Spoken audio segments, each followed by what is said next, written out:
No more bad government in Nigeria. Nigeria Watch, the only media that have been consistent speaking against the bad government and for the purpose for reformers. Nigeria Watch, yo.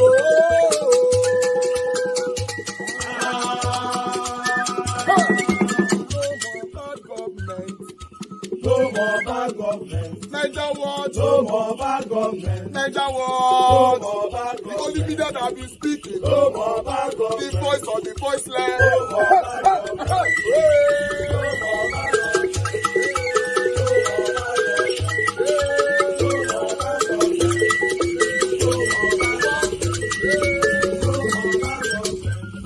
government. No more bad for the poor. No more bad government. Nigeria Watch. No more bad government. Nigeria Watch media. No more bad government. No more bad government. No more bad government. In Nigeria. No more bad government. No more bad government. No more bad government. The only media. No more bad government. The number one media in Nigeria. No more bad government. That have been speaking against government. No more bad government. Nigeria Watch. No more bad government.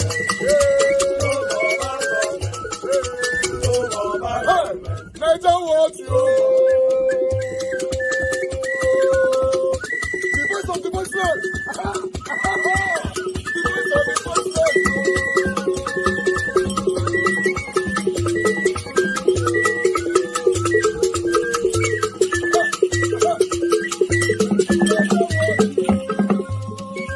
Voice for the voiceless. Voice for the voiceless. Nigeria Watch media. Voice for the voiceless. Nigeria Watch media. Voice for the voiceless. The only media that have been speaking against bad government. Being consistency since 1944. Voice for the voiceless. Voice for the voiceless. Umuwame. Voice for the voiceless. Umuwame. Voice for the voiceless. Voice for the voiceless. Voice for the voiceless. Voice for the voiceless. Voice for the voiceless. Voice for the voiceless. Nigeria Watch, yo. We have been seeing all you guys have been doing, and we recommending to everyone in Nigeria, saying that you guys are the number one. Nigeria Watch, yo.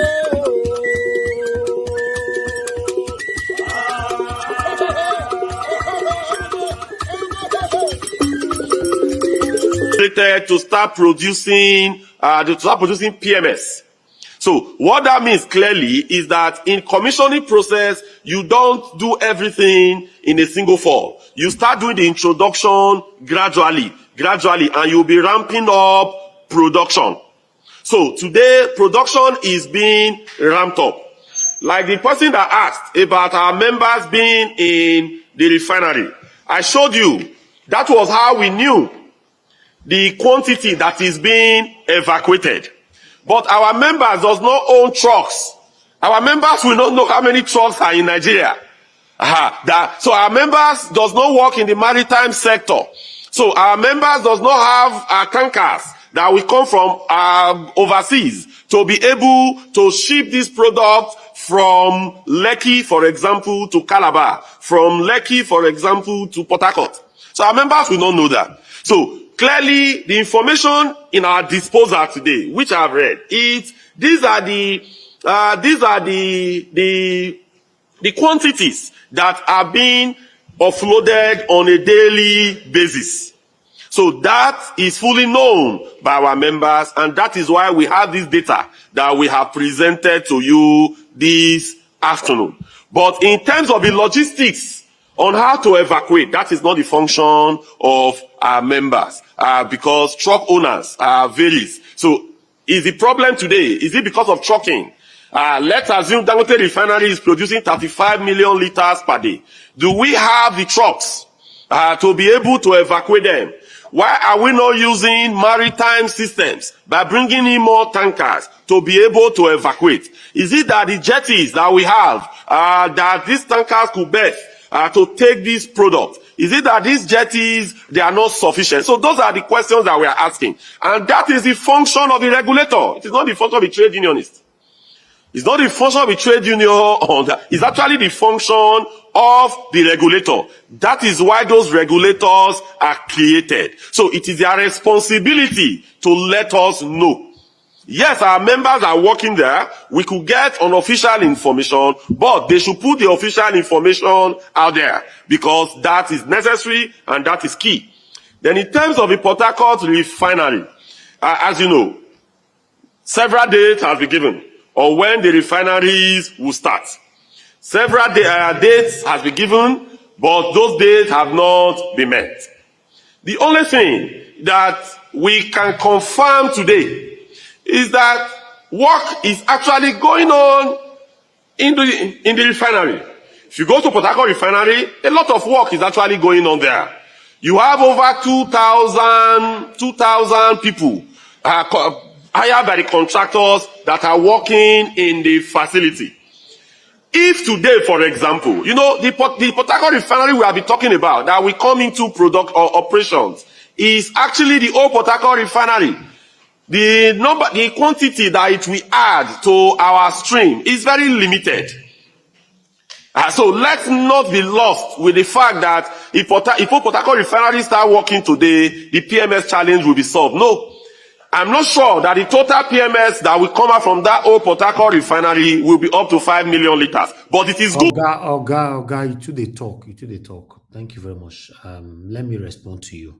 Good morning, good afternoon, good evening to every one of you, my people. I appreciate you all. And God bless you. Now we're back here again. Today's Thursday, 10th October 2024. Thank you for your time with us. Help us to press on the like button. Help us to share. Let our voices go far.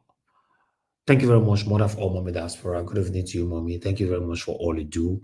I love you so much. Thanks for your prayers, your encouragement, for being there with me 24/7. I appreciate you, Abu Azi. Thank you very much, sir, for giving us this selfless service. I'm very, very grateful. Thank you very much. And all my admins, I'm very, very grateful for you all. Mother Iris Finance, Mother Martina Obas, UTV, Mother Patricia Tagmujumi, Kashi, thank you. God bless you all. Lefty Samuel Musa, I appreciate you. Thank you. And many others. But meanwhile, I'd like to quickly acknowledge those of you that already super chatted us because I have something to say, but let me acknowledge those of you that have supported me already. Rosie Ayosh, wow, you surprised me. I'm grateful. Thank you. In fact, since my birthday, that's also a gift I did get. To be honest, many of you supported me privately, many of you supported me publicly. I just want to say I'm grateful. I'm grateful. I don't know how I merit this. I don't know how I deserve this, but I just want to say I'm grateful. I'm not a perfect person. I'll continue to do what I'm doing. I'll continue to be myself, rather. Yeah, I'll just continue to be myself. Tomorrow, I might offend you. I might say something that will not make you happy. Always have a space in your heart to forgive on time, because I'm not a perfect person. But I want everybody to know that I appreciate you all. Those of you that are supporting me on my channel financially, those of you that are joining my panel, my panelists. To be honest, if I'm in that position, by God's grace, maybe I'll be in that position too. My panelists are supposed to be paying me, right? But I want to be paying them. These guys are wonderful. These guys are wonderful. I want to say I'm grateful. What about my commenters, my callers? My people, now God will bless you now, because listen, I've said this so many times. You cannot say as a human being, any human being on earth can say that I am successful today single-handedly without the support or the help of a fellow human beings. It's not possible. It's not. So my success today, I cannot measure it without not measuring you all. Yes, you see all this money when they give me, so now my own. Nobody, the ever bother person will call me tomorrow to question me, say, how far? We give you this money, what you use do, because you don't apply conditions to it. I want to say I'm grateful. I work for you all, and I'm happy with what I'm doing. Thank you, thank you, thank you. My panelists, my supporters financially, my callers, my commenters, my spectators. I have wonderful people listening to me that I've never called into the show once, but they speak good of me. Yes, my spirit tells me that all the time. I want to say I'm grateful. And God will bless all of you now. But meanwhile, I would like us to quickly move on. When I see this TUC president, everything we hear the talks is I deliberately brought that video here because some of you I never see them. You get video where they don't do 10 years ago. Some of them I never see them. You get video where they don't do 10 years ago. Me myself where they talk to us, so I never see them. So that's why you see we bring everything here. The TUC president, they talk rubbish, absolute rubbish from beginning to the end. You can see his authenticness, his biasness, his hypocritical spirit in his speech. They talk rubbish, absolute rubbish. It's all of the same people, the same man when me interview, where promised me. In fact, in case you don't know, me and I don't talk privately before I can say I want on camera. Although not be everything I go review because what is private is private, but it's satanic. According to what we discuss off air and on air. 5 days later, these people go out so wrong. They're going to give Tirik Boza for Tinubu. Tirik Boza for president. Boza. That's what they did. For some of you, when you not remember, say, I interviewed this man. I asked him about the minimum wage. He responded. I guess you guys can still hear me though. Because I'm trying to do something here and it's not working. So I don't know if anybody can still hear me. Just put on the comment section if you can hear me.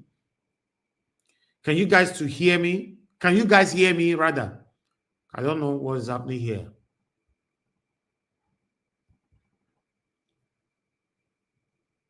Okay, yes, you can hear me. Wonderful. Thank you, my people. I appreciate you all. I asked this man personally, say, Epa, what are you guys going to do about the minimum wage? He promised me, say, now so they go do this one, and so they go do this one. 5 days later, what I can see, say, these people, they went on to accept 70,000 naira, which these people are not paying till today. Some of you, now, I reported an article, I think that was last week, right? Where they complained that even the federal government cannot even pay the 70,000 naira. Not be me talking. I reported an article. Who said that? This man promised, this TUC president told me personally, say they go make sure, say they collect between 150,000 to 200,000 naira. But today, what did these people, what did they do? I told you guys, say these people, you can't trust them. I would like to quickly recapitulate on that interview between me and this man we often need to talk so what they call the TUC president, trade union, whatever. I have the TUC president here with us. It's good to have you here, sir. Yeah, thank you, sir. I just wanted to ask you a straight question. The minimum wage, there's a lot of deliberation right now. The federal government is refusing to pay the 250,000 you guys are asking for. I want to ask, what's the current position? Yes, we had a meeting yesterday with the president, and in that meeting, the reason for the meeting was also to have some level of consultation with him because he is the president of the country, where we also made our position known, trying to explain to him, you know, all the economic dynamics, the level of inflation, the level of devaluation, and the challenges, both as a result of some of the policies, both the macro and microeconomic policies of this government. And at the end of the day, after the meeting, he said, okay, that he has also heard from us that he will also do further consultation. I would plan to meet again next week, Thursday. Okay. Sir, for the sake of Nigerians, I hope we are not going to, at the end of the day, end up in the 62,000 naira.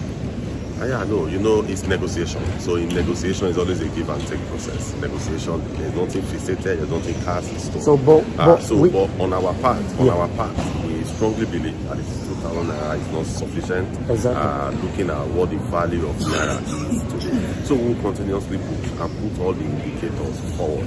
Thank you very much, sir. I really do appreciate it. Thank you, sir. All right, guys. That was the TUC president. Yes, we met here in Heathrow Airport. As you all know, that the Nigerian government are saying all they can pay is 62,000 naira. That's all they can pay for Nigerians with the hardship that we all are facing right now. The TUC president and the NLC president are dragging for 250,000 naira. You heard him saying that it's a continuous negotiation, which you and I know that the federal government that we know, the Nigerian government that we know, will never pay 250,000 naira. But at least if they can take it to 100,000 naira, I think that's fair. 62,000 naira at this moment is not fair. You and I know that a bag of rice is already over 100,000 naira. Petrol is over 1,000 naira now. I'm not sure how this is going to work, but let's see how it works. I just thought I should let you guys know that yes, I just had a conversation with the TUC president. Okay, I'll take that out. I personally asked this man question privately. After the question were going on, and in fact, I even forget myself. I can't remember saying, Baba, your wait, make I put camera for your head. He said, no problem, no problem, no problem. Make we talk. Right from the plane. Not be everything they like to talk for here, but where they sit down by God's grace, there will they sit down. Yes, if you want to know where will they sit down by God's grace, you will go our Instagram, you go know more about me. Just go there. Now, where they sit down, will they sit down? Now, there will they meet them. Although we don't thief our money to sit down there, but they thief their money to sit down there. I ask a question. I don't have any affiliation with these people. I can interview them. If for any of them that I invite to my platform, if they don't come, either they are scared of me or they are scared of my panelists or my callers. Simple. In case you're not aware. Nothingness. No any kind of affiliation. And I don't think I need any affiliation with them. None of them. Because if you go check them, for example, if you say we go check local government chairman or all these governor aides, what do I call them? All these aides, they all get many aides and all that. How much do they get? You just be like me, you'll be now. The concept I can't be local government chairman. What for? Except I want to go there to help the people. But to be a local government chairman, they will not let you work. That's the fact. The minimum I can take as I sit down here. So, in case you don't like what I want to talk, so now your cup of tea. Now, governor, the minimum. I cannot tell local government chairman where governor going to dictate on me. No. But I can take minimum of governorship if I want to help my people. And I go really serve them. I will know, say, within 3 months, me being in office, they already put it on pen to paper to impeach me. But the people will not allow it. Why? Why the people will not allow it? Now, the work way they do. Let's come back to this man. He told us. He told me personally. And on air. Say, no, never. They're not going to ever have it. In fact, we can't agree even 100,000 naira. 7 days later, me reach UK. Now, so I come to here say, TUC president and the NLC president were giving 3 boza for Isa Asoro for Tinubu. Boza for the president of the Federal Republic of Nigeria, Bola Ahmed Tinubu. I was like, this will not be the man with me and talk that they say, go never. Now, if they talk, they read script for us right now. In case you're not aware, the role these guys are playing, they are playing it for the gullible Nigerians for you to know at least we are talking. That's all. In case, let me repeat that. The role these satanic people are playing, they are playing it for the gullible, not me, for the gullible Nigerians. For you to know at least we are talking. But after they're off the camera, they are different people. Mr. Powerless Man, you are using all your power to bring down everybody in Nigeria that is fighting for good Nigeria. Everybody speaking the truth about this, your failure that you call administration. Your greediness will carry you come power. You are shutting everybody down. Instead of you to use that energy to fix Nigeria, all these same DSS where they pick people, where they fix Nigeria. They no fit pick bandits. They no fit pick kidnappers. They no fit pick people where they kill people. Oh, les Boko Haram, àwọn wèrè. Boko Haram dey there, DSS dey there, army dey there, security dey there. Nobody fit arrest them. But you have power to dey go after people wey want make the good Nigeria, wey want good for humanity. Because of your stupid greediness, they call yourself president of Nigeria. I want you to use that your power. Wait till they cancel. I want you to stop me from talking. I want you to come. Show that your power. Come show them. I want to show the whole world that you are nobody in this land. I am your downfall. If they burn you, come for me. I am challenging you, Mr. Tinubu. Come. I am your downfall. And this fight, you are not winning. I will see you fall down. You are a disgrace to humanity. This makes it the second time the petrol price has been hiked in the past month. The company had in September increased pump price from 650 naira per litre to 897 naira per litre. For the average Nigerian, the reality of this latest price hike in the pump price is no longer bearable, leading to tougher times ahead. This sentiment is echoed by many across Nigeria, where purchasing power has been steadily eroded by inflation, rising food prices, and now escalating fuel costs.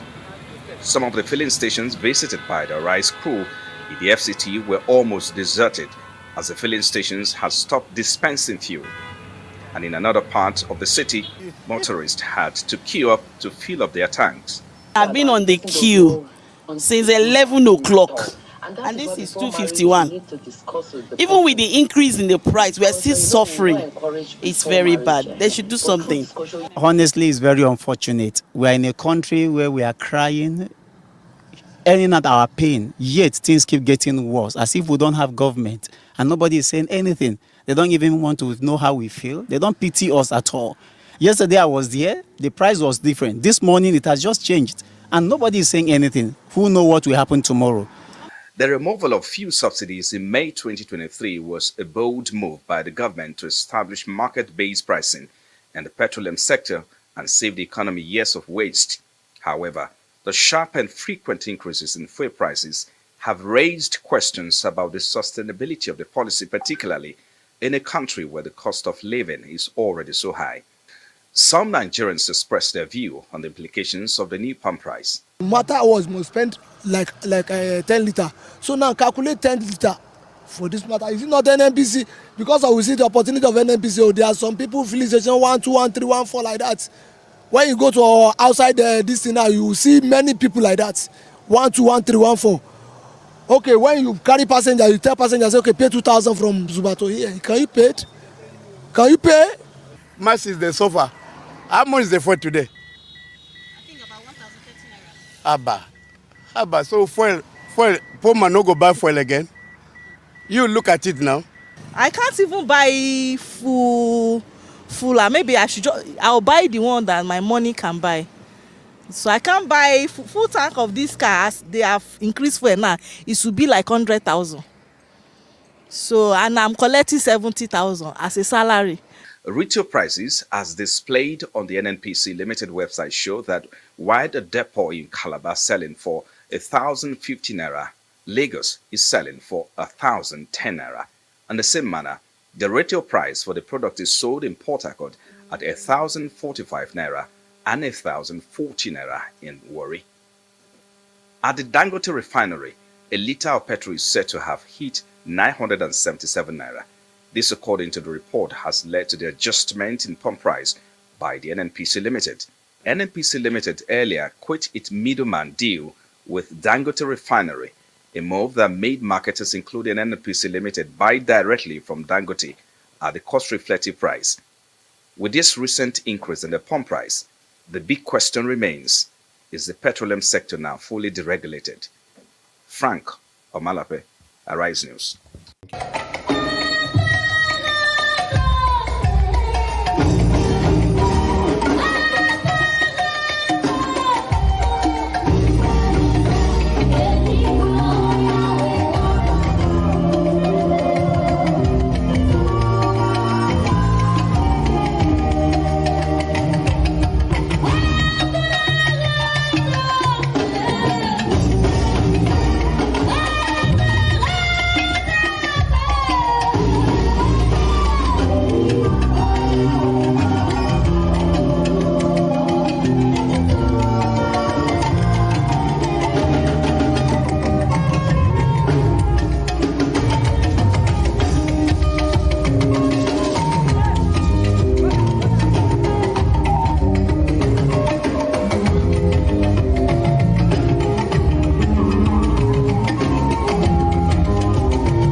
All right, guys. I just have to take that easy. I'm very upset, but I need to take it easy. The truth, the realistic path of everything I've said today is that Nigeria is not working. Tinubu has failed woefully. He and in his cabinet have failed woefully. Nothing is working. The previous government before Tinubu, all of them failed. Since I was born, all of them failed woefully. All of them. Yes, I agree that Tinubu inherited whatever bad luck. But you can fix it where we are today. How long are we going to continue like this? Nothing is working. It's not working. Good morning, good afternoon, good evening to everyone. If you appreciate you all. That is the end of my program. If I continue like this, we know we'll continue with this thing. We'll not continue. Nobody will join the panel. Nothing. Ogashimi is the backstage. I never had them. Yes. I used to talk like this on my own before my wonderful panelists were introduced. In fact, we started by having a debate every Friday. That was all we were having. Monday to Thursday was just me talking. Every Friday we'll have a debate. People come to the panel. Yes, sometimes I need to talk. I'm a human being. I don't need to stay back. I need to speak. Speak now before you cannot speak no more. Speak and stop collecting peanuts or rubbish from satanic politicians to do the wrong thing. Good morning, good afternoon, good evening to every one of you. I'd like us to quickly listen to Oji for the next 5 minutes, then we'll start talking. Trending by taking reactions to the increase in fuel pump price by the Nigerian National Petroleum Company Limited. Well, on Wednesday, NNPC raised the retail price of petrol to 1,030 naira from 897 naira per litre across some of its retail outlets, marking the second price increase within a month. The president of the Nigeria Labour Congress, Joe Ajaero, in a statement, said that the labor union is dismayed by the petrol hike, adding that the latest hike has grossly altered the calculation of Nigerians who are still trying to adjust to the current economic realities. His statement reads in part, "We challenge the government to go to the drawing board and present us with a blueprint for inclusive economic growth and national development instead of this spasmodic and ad hocism and palliative policy." It needs no stating the fact that the latest wave of increase has grossly altered the calculations of Nigerians once again at a time they were reluctantly coming to terms with their new realities. It will further deepen poverty as production capacities dip and more jobs are lost, with multi-dimensional negative effects. In light of this, we urge the government to immediately reverse this rate hike, as previous increases did not produce any good results. People only got poorer. But fundamentally, the government should be bold enough to tell Nigerians in advance the destination it wants to take the country. I believe the destination the Tinubu administration wants to take the country is to deregulate and, completely remove petrol subsidy. But I mean, economists, analysts have said, is this really what is happening at this moment? I mean, like the NLC president has clearly stated, we are not given more information about this deregulation. We're not told ahead of time about this deregulation. How are we going to now recalculate our budget? Every other month, there's some sort of news that comes out from the NNPC. Complete disregard for the feelings of Nigerians. But President Tinubu had said when he was campaigning that, he was going to, reduce this petrol hike. I just want to quickly play back a video, 2023 video, where he was campaigning and he talked about the fuel prices. Let's play that video real quickly. Rufai's always dancing, but yes, is this really what is happening here? How many months now since Rufai, are people actually laughing? Anyways, in the meantime, former Minister of Transportation, Rotimi Amechi, has expressed his disappointment at the way Nigerians are responding to the nation's current economic challenges, stating that he had expected more visible reactions from citizens, particularly the young people. Let's take a listen. I'm angry with the citizens. I've said it several times. You can't see a group of people stealing your money, impoverishing you. You can't buy fuel, you can't buy anything, nothing. And then you're still, look at what happened they do. Should any politician be campaigning they do? The people should be angry. There should be protests, not even protests of against anybody, it's against politicians. We will not vote. There will be an election in our state. That's what the people should be saying. Because the rate of hunger now, if people like us can't afford diesel, you can imagine what's happening to my mother. And, okay, but it's not put my mother because I will defend my mother. Those who don't have children like us. Those my mother is still alive, and there are those whose parents are still alive that can't afford. In fact, somebody said, well, what this government has achieved is that it has made Nigerians to be strong in the sense that Nigerians now trek. Walking helps the heart. So people have learned how to walk to their offices. All right, Dr. Bati, would he have said this if he was in this administration politics? Minister, as he then was, yes. Governor, as he then was, yes. Rotimi Amechi. He was governor in Rivers State. He was Minister of Transportation at the federal level. This hardship that we're suffering, was further compounded, created, established under the 8 years of somnambulism of the same government that he served under. Okay. Now he's saying people should be angry. Well, his statement could be interpreted as incitement, saying that Nigerians should go to the streets. In fact, he even wants citizens. Is he not one of us? They will claim they are going. I thought they said the Port Harcourt refinery. I mean, one thing I took away from Joe Ajaero's statement was that, this whole inflation, and it has basically recalculated calculated our budget at this point. I want to pull off a graphic about, because our chief, Olusegun Oshoba, has said Tinubu must do another 4 years. You know, he's a Yoruba man. So all of you people that are eating on Tinubu, Elo Fokobale. You see, you cannot ascribe to malice what you can explain with incompetence. And every day, where we try to explain the incompetence of the Nigerian states, politicians tag us as people that have malice against them or their political party. But history and time will vindicate us that we're indeed patriots for the growth of this country.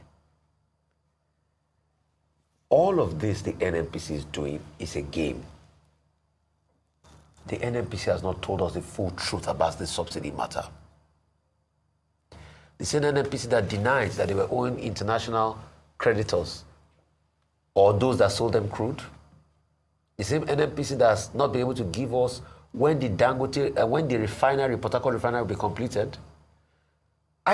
Sometimes I blame Labour, but sometimes I don't want to blame Labour in this because the president lied to Labour. He told them that the Port Harcourt refinery will be ready by December. This was the part of the first agreement they had when they had the first strike. And those were part of the agreements Labour acceded to be able to let things slide because the president told them it will be ready. Do you know when Mr. Femi Falana sent a letter to the company that were the contractors that were doing the Port Harcourt refinery? What happened? The contractors said they can't tell him when it's going to be ready. So you have a lot of lies. And I still keep repeating, subsidy has not been removed because that's a new lie they told us today. It's another lie to be able to buy time before they give the next increments. Oji, do you know if you're buying 1,030 naira per liter, do you know how much that's going to be in dollars? That's 0.64 cents. All our neighboring countries sell beyond $1 per liter at the pump price. That's to show you subsidy is still being paid. But they will keep the lies on because of the games that are going on.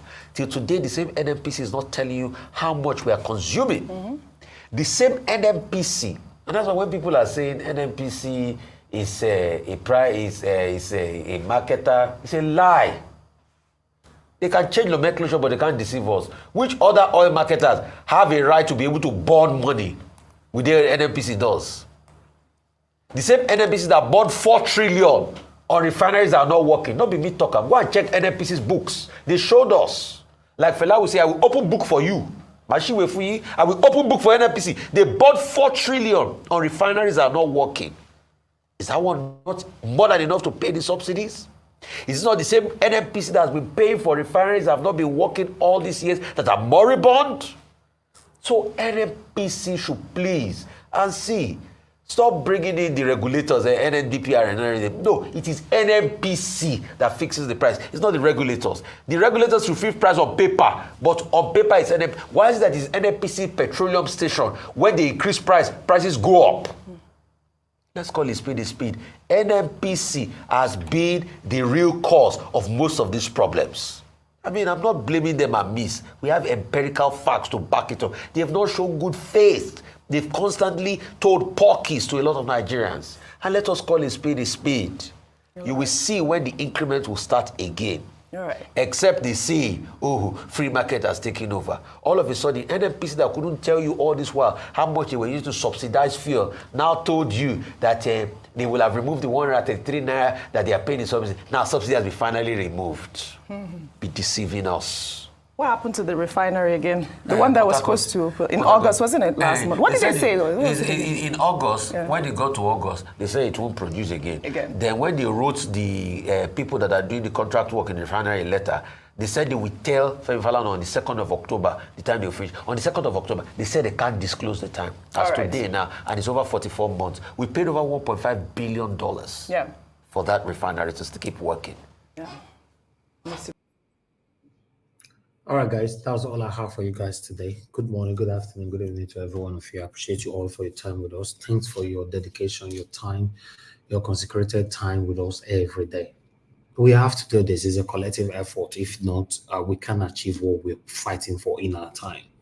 We just want to have a better Nigeria. The only difference between me and you is because I'm privileged to have a platform from YouTube. Not be me who get a platform to sublet a platform or lucky to build a platform. Anyhow you want it to come. That's the only difference between you and I. Some of my panelists make better submission than me on this platform. We all are collectively doing this. You see the way Rufai talk just now. He work with the mainstream media. You just assume, say, Rufai, or you don't follow Rufai on Twitter. Rufai talk the way I talk on Twitter. Rufai talk the way I talk on Instagram. But when you get to Arise, he still push himself to that limit to speak.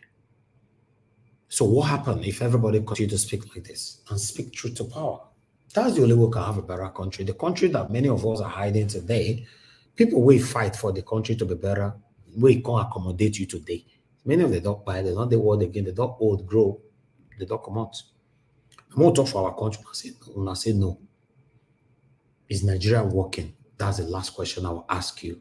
Most especially those of you, those satanic people listening to me. Is Nigeria working today? Tell me one thing, at least one thing that is working. That satanic individual that called in the other day that we're antagonizing the government. How? Tell me, is Nigeria working? Thank you very much, my people. I appreciate you all. Press the like button, help us to share. I appreciate you all.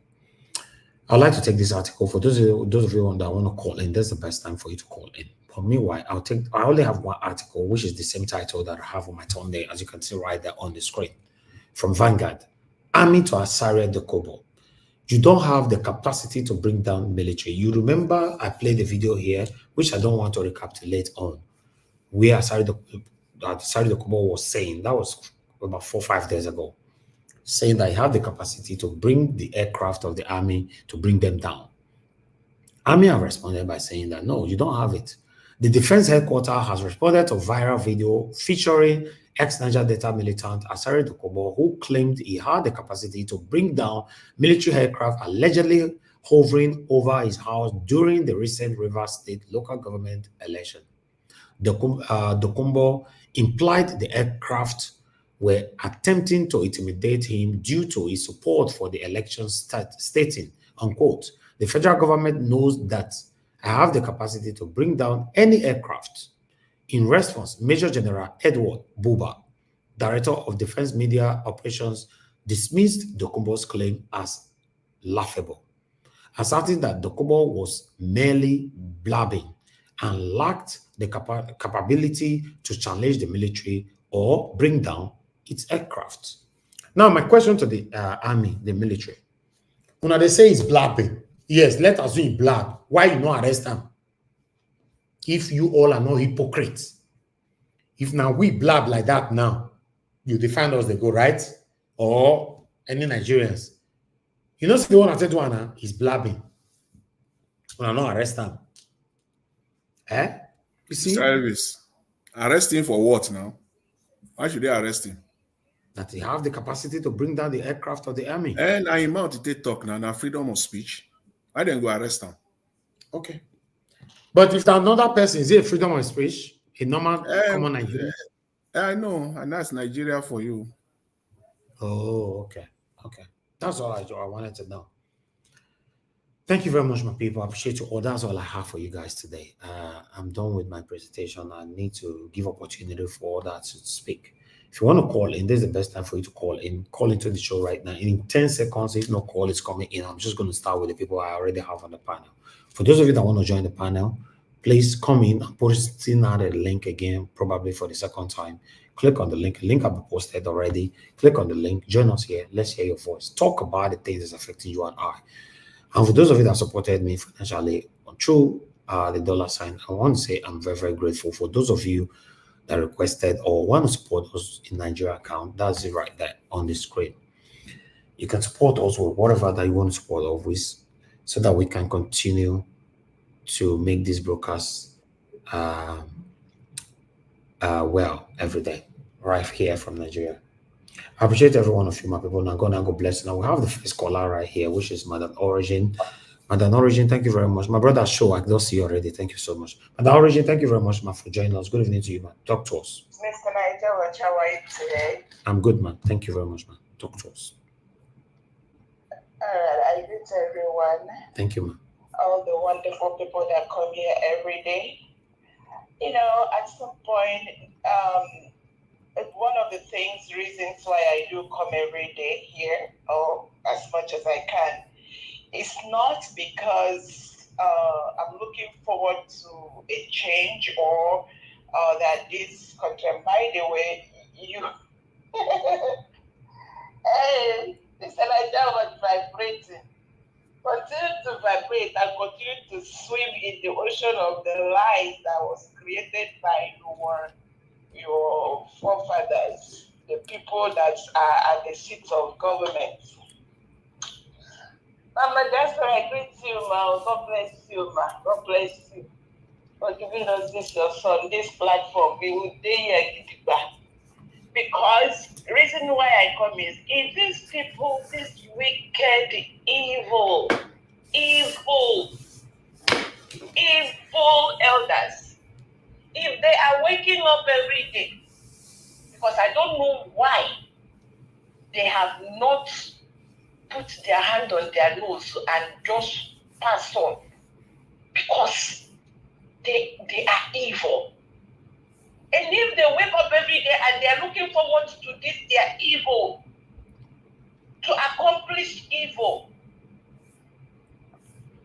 a country that has, it's like it's built on lie.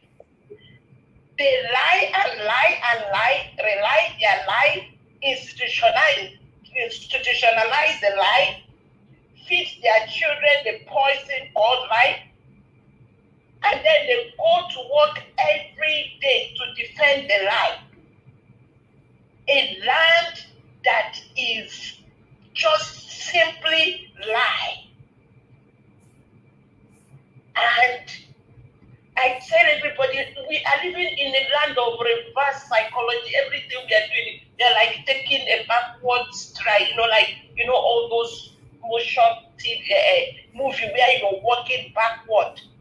Slow motion backward. This one it's not even slow motion, it's like a speed. Why are we here still talking? It's because we want to keep vigil to see how, if ever anything can change. If you like, see that young man shouting and daring them. It's not like he's looking for solution, because the present caliber of people, they are not ready, and they have succeeded in as much as possible shut down. And everyone look at Mazin Nnamdi Kanu. They can't deal with the incorruptibles. Anyone you see that is holding any office in that country called Nigeria is because they are gullible. They are gullible. They are the placeholders. They can't do anything good. There is no space to do good. That is the truth. Believe them at your own peril. Believe Nigerian media at your own peril. Because the real truth of the matter is never told. The story is never told on the national TV. If you want to know what is going on, you go to the villages, you go to the communities, they are crying. People and places like social media, Niger Watch TV, and a few others that have refused to be bought over. Every Nigeria, very few people have refused to be bought over. It is like the people that have gathered to mop out lives of the indigenous people. They give few money stipend to a few, and those few don't care. That is what we are dealing with. Mr. Niger, what story for you? You will still come back here tomorrow and scream, because it's not going to change. The pork price will continue to rise, and they continue to lie to us. Only a few have woken up and say we will stay awake until we keep screaming. until maybe they'll fall off the cliff. We don't even know the way forward. Thank All you. the people that have come and say we want to make things happen, they apprehend them. We don't see them. Thank Please, you. God, let them bring Martin Nandekano out. So let that man go back to his family or protect him. Thank you, Mr. Niger Watch. Thank you, ma. Thank you so much. I have ended up confusing everybody, and that is what I want to be doing every day. Because I must be screaming. Scream your own, I scream my own. Everybody say all the rubbish. Nigeria is gone. And by the way, please no vex. So yesterday I called. Tell Mr. Black Panther, Nigeria is not, unless it is the side where I belong to. I am an indigenous person. I have a land. It is not for sale, and it is not a company. So anybody that thought that land is a company, they are wasting their time. We are waiting for the people that will come out and redeem the people, the owners of the land. God bless you. Madam Origin, thank you, ma. Thank you very much. Thank you. I'd like to take another call quickly. Mr. F.A. is right there with us. Mr. F.A., thanks for calling in, sir. Good evening to you. Talk to us. Yeah, good evening, my brother. I greet you. Thank you, sir. Man, my brother, I see your emotion. You know, I know how you feel. Everybody, all of us, we feel on. We know, like people like me. I know how much I sent in my family before, but now times two. You understand? You know, easy. Like the country, my brother, they finish they work on Nigeria. That is why most time already talk here. Nigeria the other cause now to say and lie. So this thing we need to just action.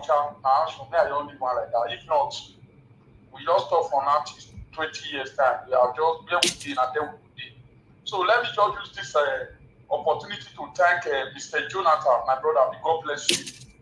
Always, if you take platform, they panel, if Nigeria Watch not take, I just talk my mind. I could still take the listing based on my best details. My brother, Mr. Jonathan, I want to tell you today, I did learn from you. Not be my fault. Nigeria still make come. If I talk my story, tell you come out for your eye. Not be my fault. So Nigeria Watch, you see this Asari football matter. Here in Europe, with the dress with khaki, with army camouflage. Now just normal thing. Why? Because you see, Europeans, they don't get problem with you as because there's law in this country. There's law. Even in America, even in UK. Why do you say Nigeria? Nigeria always dey practice oppression. Everybody have everybody is entitled to his own opinion. You understand? The law come out now and say, no, okay, you don't feel here, you don't feel bring us down. Let them go, wetin dey happen for northern part of Nigeria, they know they see am. They know they see am like every day. They don't fit stop this thing. Wetin the whole world are watching what is going on in Nigeria. I'm ashamed. Me personally, I'm ashamed. If I tell where Oyibo people dey, if they ask me where are you from, I go dey check for mat. Where are you from? I go dey shame because of they don't know the nonsense things wey dey happen for Nigeria. You cannot stop bacteria solo bandit, even to the extent bandit they do give away for TikTok.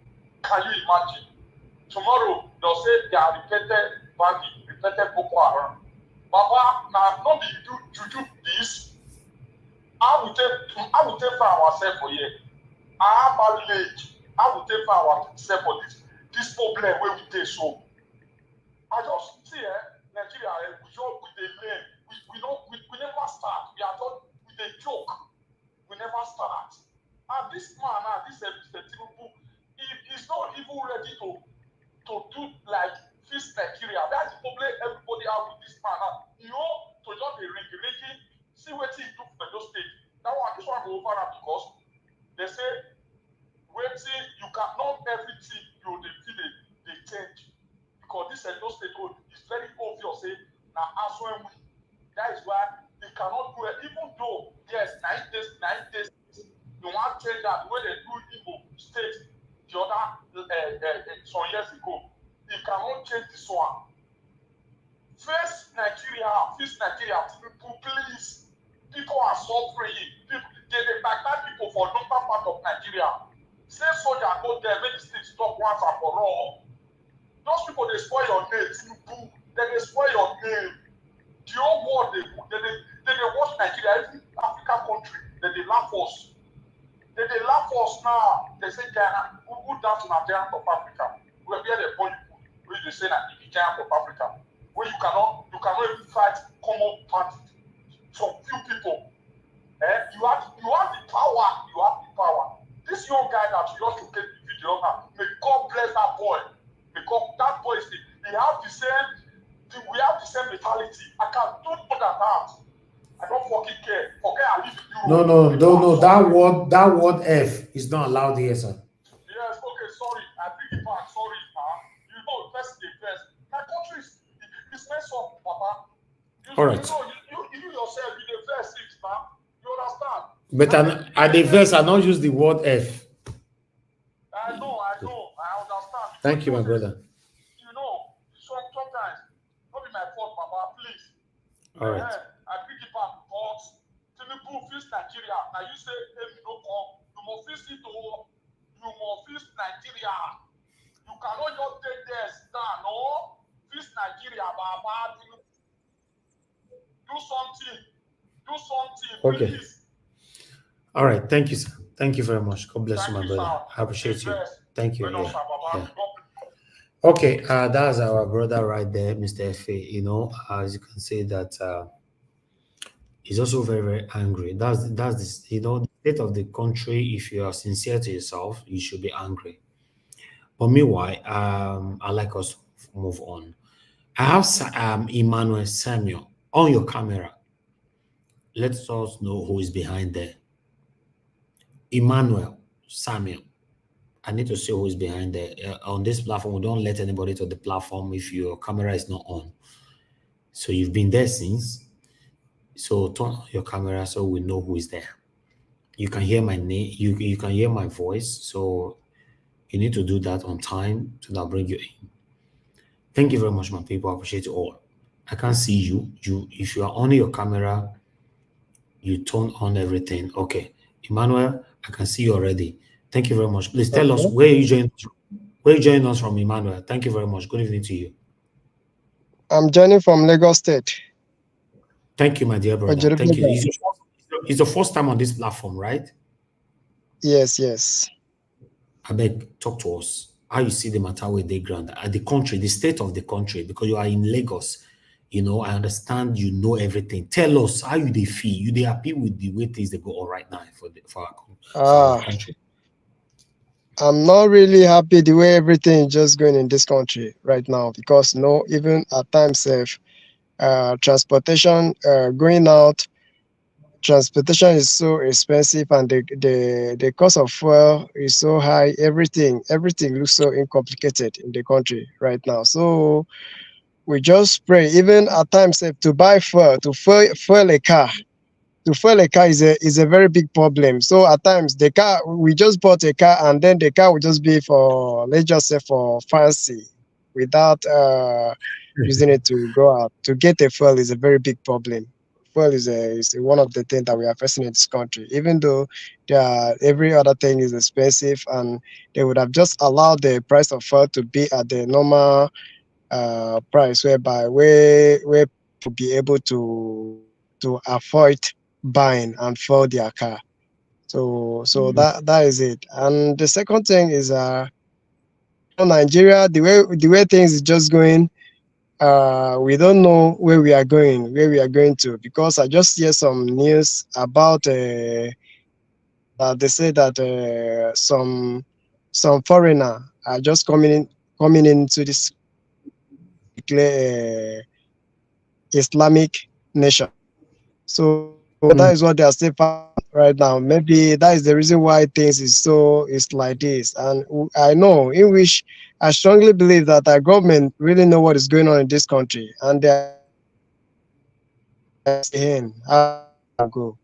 And we still keep praying to God so that God will and give us a good and nice country whereby everyone will just enjoy self, because Okay, things I is can not see really. Emmanuel, can you hear me, sir? Can you hear me?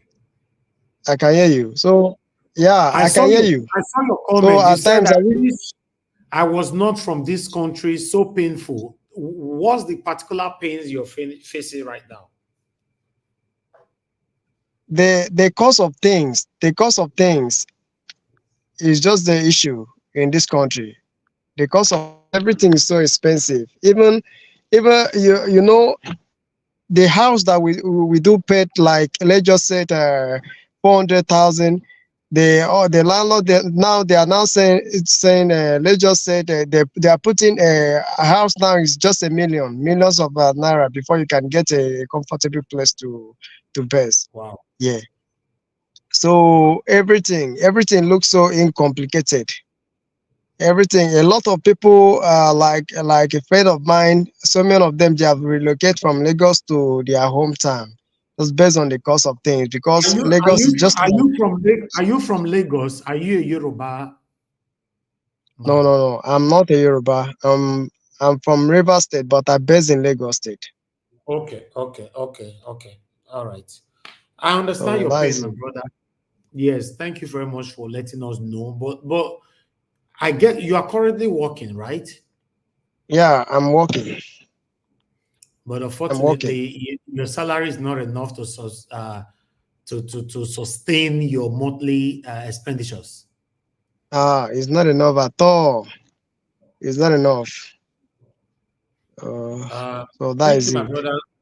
Mr. Emmanuel, please try to join us all the time and let us know what is happening around you. Pass it here. We are here every day, 6 p.m. Nigerian time, 365 days in a year. Thank you, my brother. God Oh, bless you. okay, thank you, sir. God bless you. Thank you. All right. Okay, sir. That is our brother right there, Emmanuel, joining us for the first time from Lagos, telling us that he's very, very angry coming from Nigeria. That is a hard word. That's a hard word from anybody. You know what that means? Somebody saying, I regret being in Nigeria. It means say the pain not be here. I feel for him. To be honest, I feel for him. I told him before, say people in Nigeria will not help them again. Me myself, I know they keep to that promise. People are seeing the talk just like they feel the pain. You know, for somebody to comment that, say, I don't hesitate right time just now. He regrets. Yes, see him. I put him for screen again. I wish I was not from this country. So painful.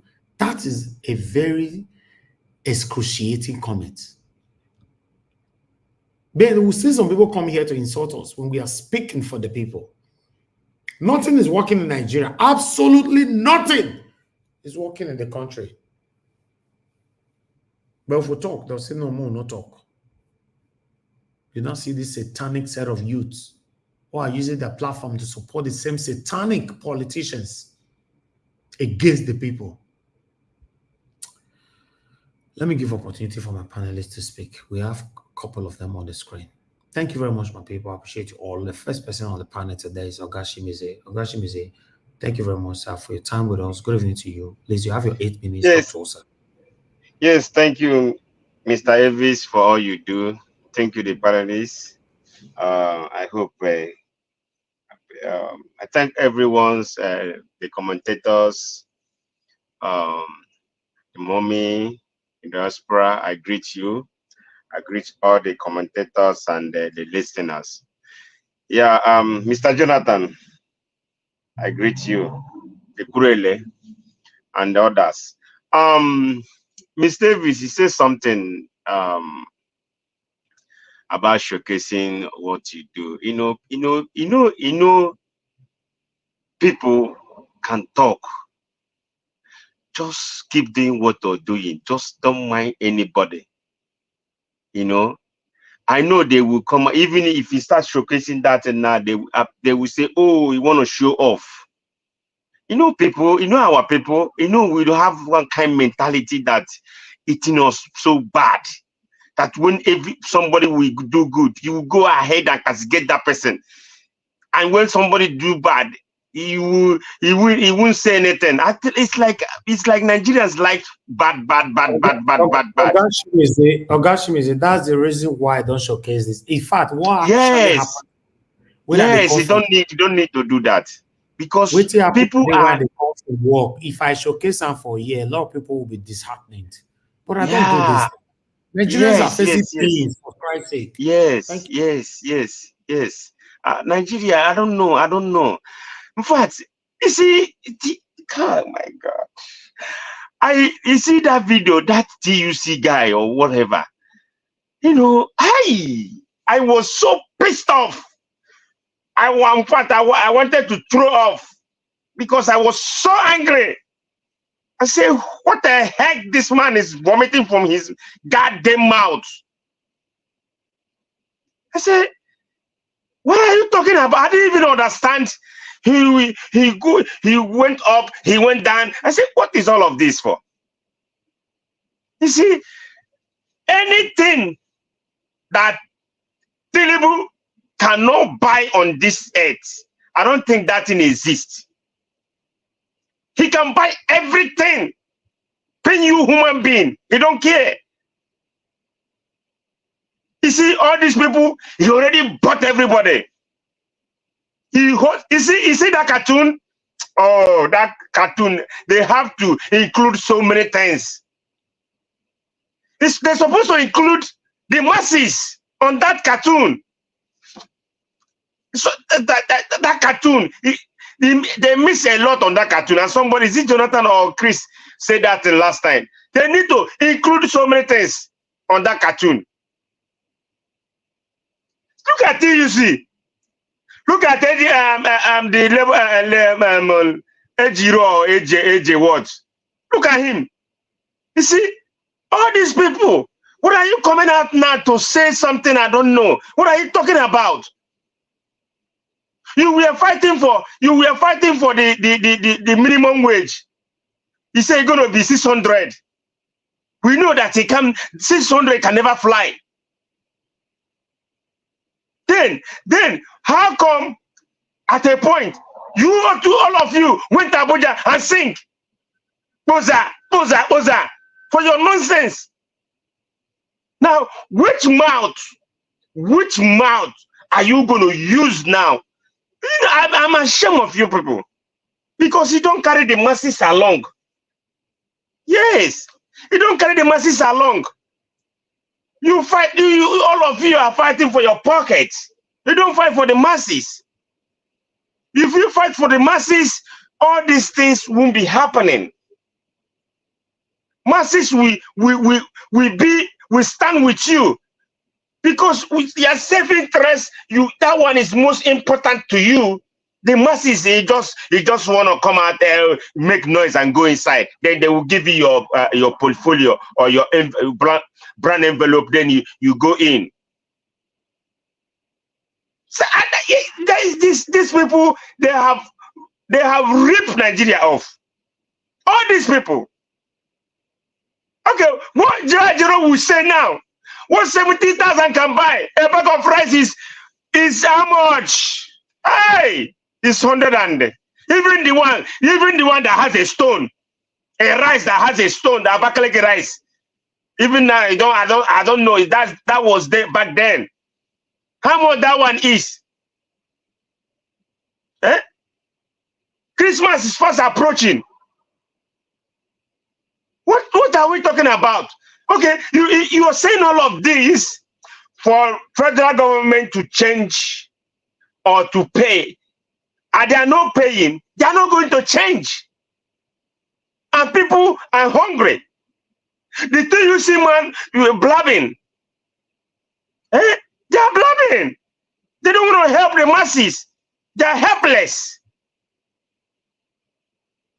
I don't know why we're gonna stand one place. Nigeria, oh my God, this is so bad for me, for all what is going on. Mr. VC, let me tell you something here. You see, when they got a fuel, you don't have a fuel. You see this fuel. Believe me, fuel do so many things in your life. You see this fuel that hike, that you buy it for holding, like you go to hold 100,000 or 150,000 to full your tank. You know what it is? How they living in that country? How they living? Because fuel will take you, the transportation will be on high side. Anywhere you're going, it will be on high side. Even see, all the whole thing, we all know it. All the whole goods, all this thing, everything will be on high side. Why government is suffering Nigerians? Why are they suffering Nigerians? Why I don't want to get this right for these poor masses? This is the rich also crying. Back there's that movie I watched. How many years ago? The rich also crying.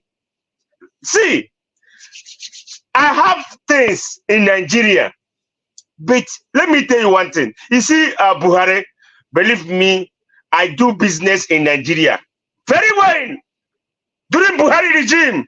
But this man, this satanic man, came in. No business is moving.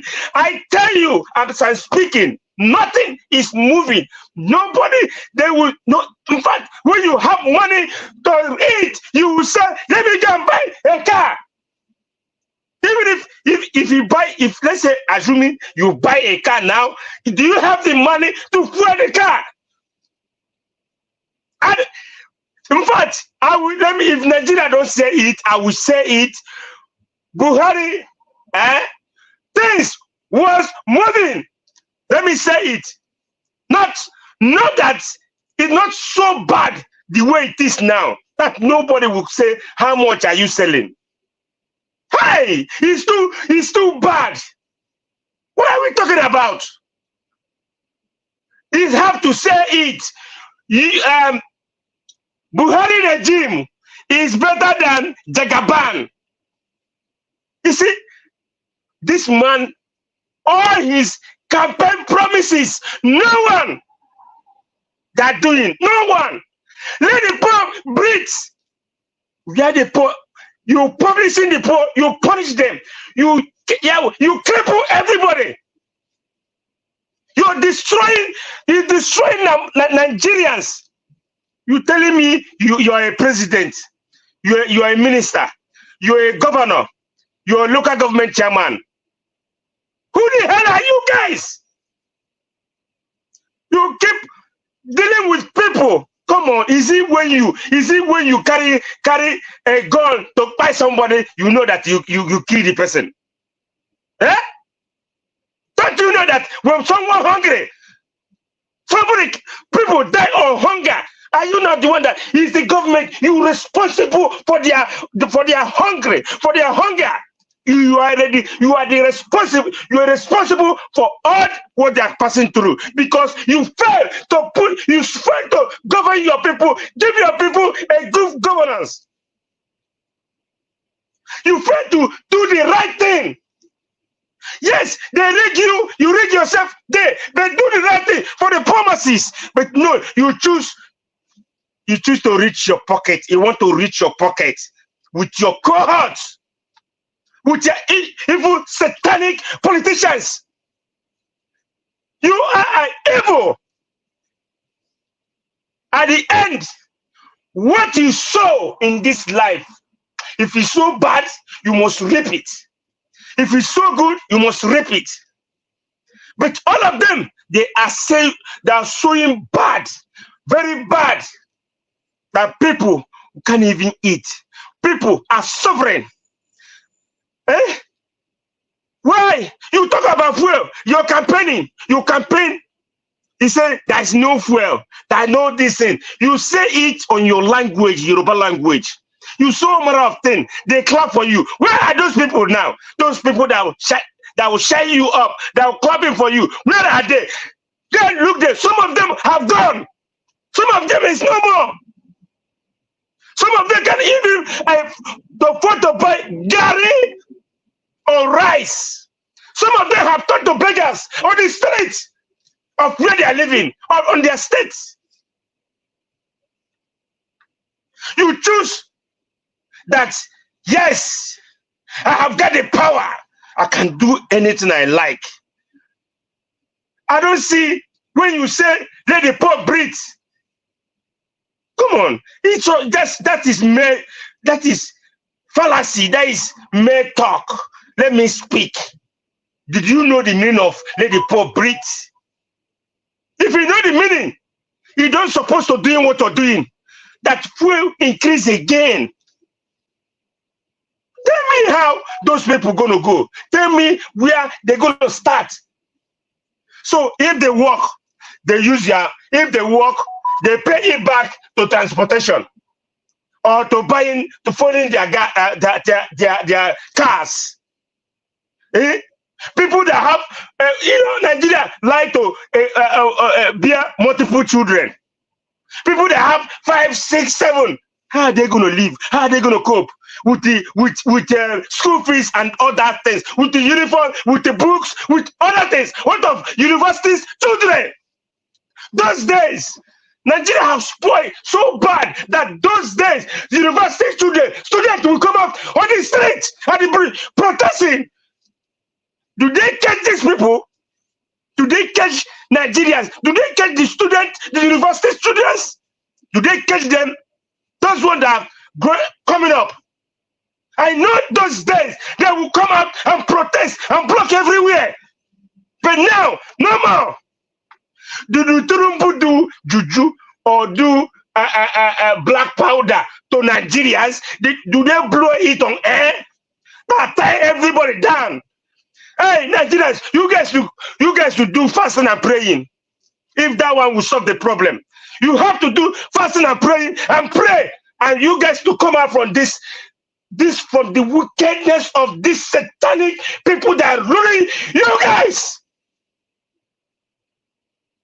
Nothing is moving. If we send something to Nigeria, no way. Who is buying? Unless something they want to share some people. It's too bad. Niger Watch, there is something I want to say, because as we are talking about evil politicians, they are evil people living. I want to say that in my second, let me give some people let me give people a chance for them to speak. On my second round, I'm going to say it. So if you can verify, or people that are listening, so they can confirm that. Thank you, Niger Watch. Thank you so much. All right, Gashimizi, that was a wonderful, vibrating submission. I like that. God bless you, sir. Thank you very much for your submission, and God bless you. Thank you. All right. I'd like us to quickly hear from the next person, but before that, I appreciate those of you that just joined us right now. Thank you so much for your time. Olami Pesoyemi, thank you very much. I appreciate you. Bachai Nofe, my dear sister, thank you very much. I appreciate you. Mr. Johnson Emmanuel, thank you very much, sir. My senior brother, I appreciate you. Love Manduka, I can see you. Thank you. Thank you. Timmy DB, Ajio Deborah. Thank you. Thank you. And many of you right there, Madam Iris Finest in the building. Thank you very much, ma. I appreciate you. Madam Rita, I can see you as well. Thank you very much. God bless you. Sim TV, I can see you. Bomusa, thank you. Thank you, Anthony. Ola, Abomi, Eda, thank you. Gift AO, thank you. And many others. And God bless you. I'd like us to move on. Let me hear from Mr. Jonathan. Mr. Jonathan, it's good to have you on the show as usual. Good evening to you, sir. You have the floor. Talk to us. Oh, thank you, Mr. Elvis. Thank you very much. I greet you once again. God bless you for the good work you are doing.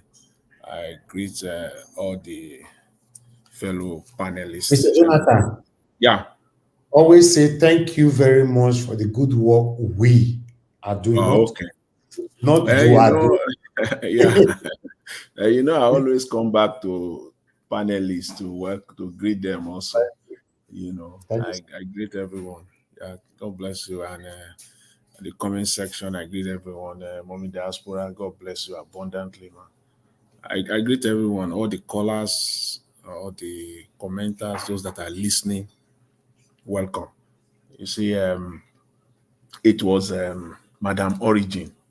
She always says something. She always use an analogy.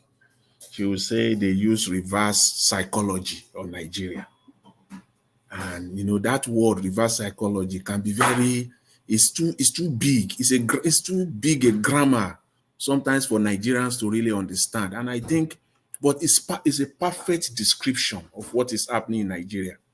But let's try to break it down so that Nigerians can really, in simple terms, what that thing, reverse psychology that they are using in Nigeria. The attempts that they are making every day,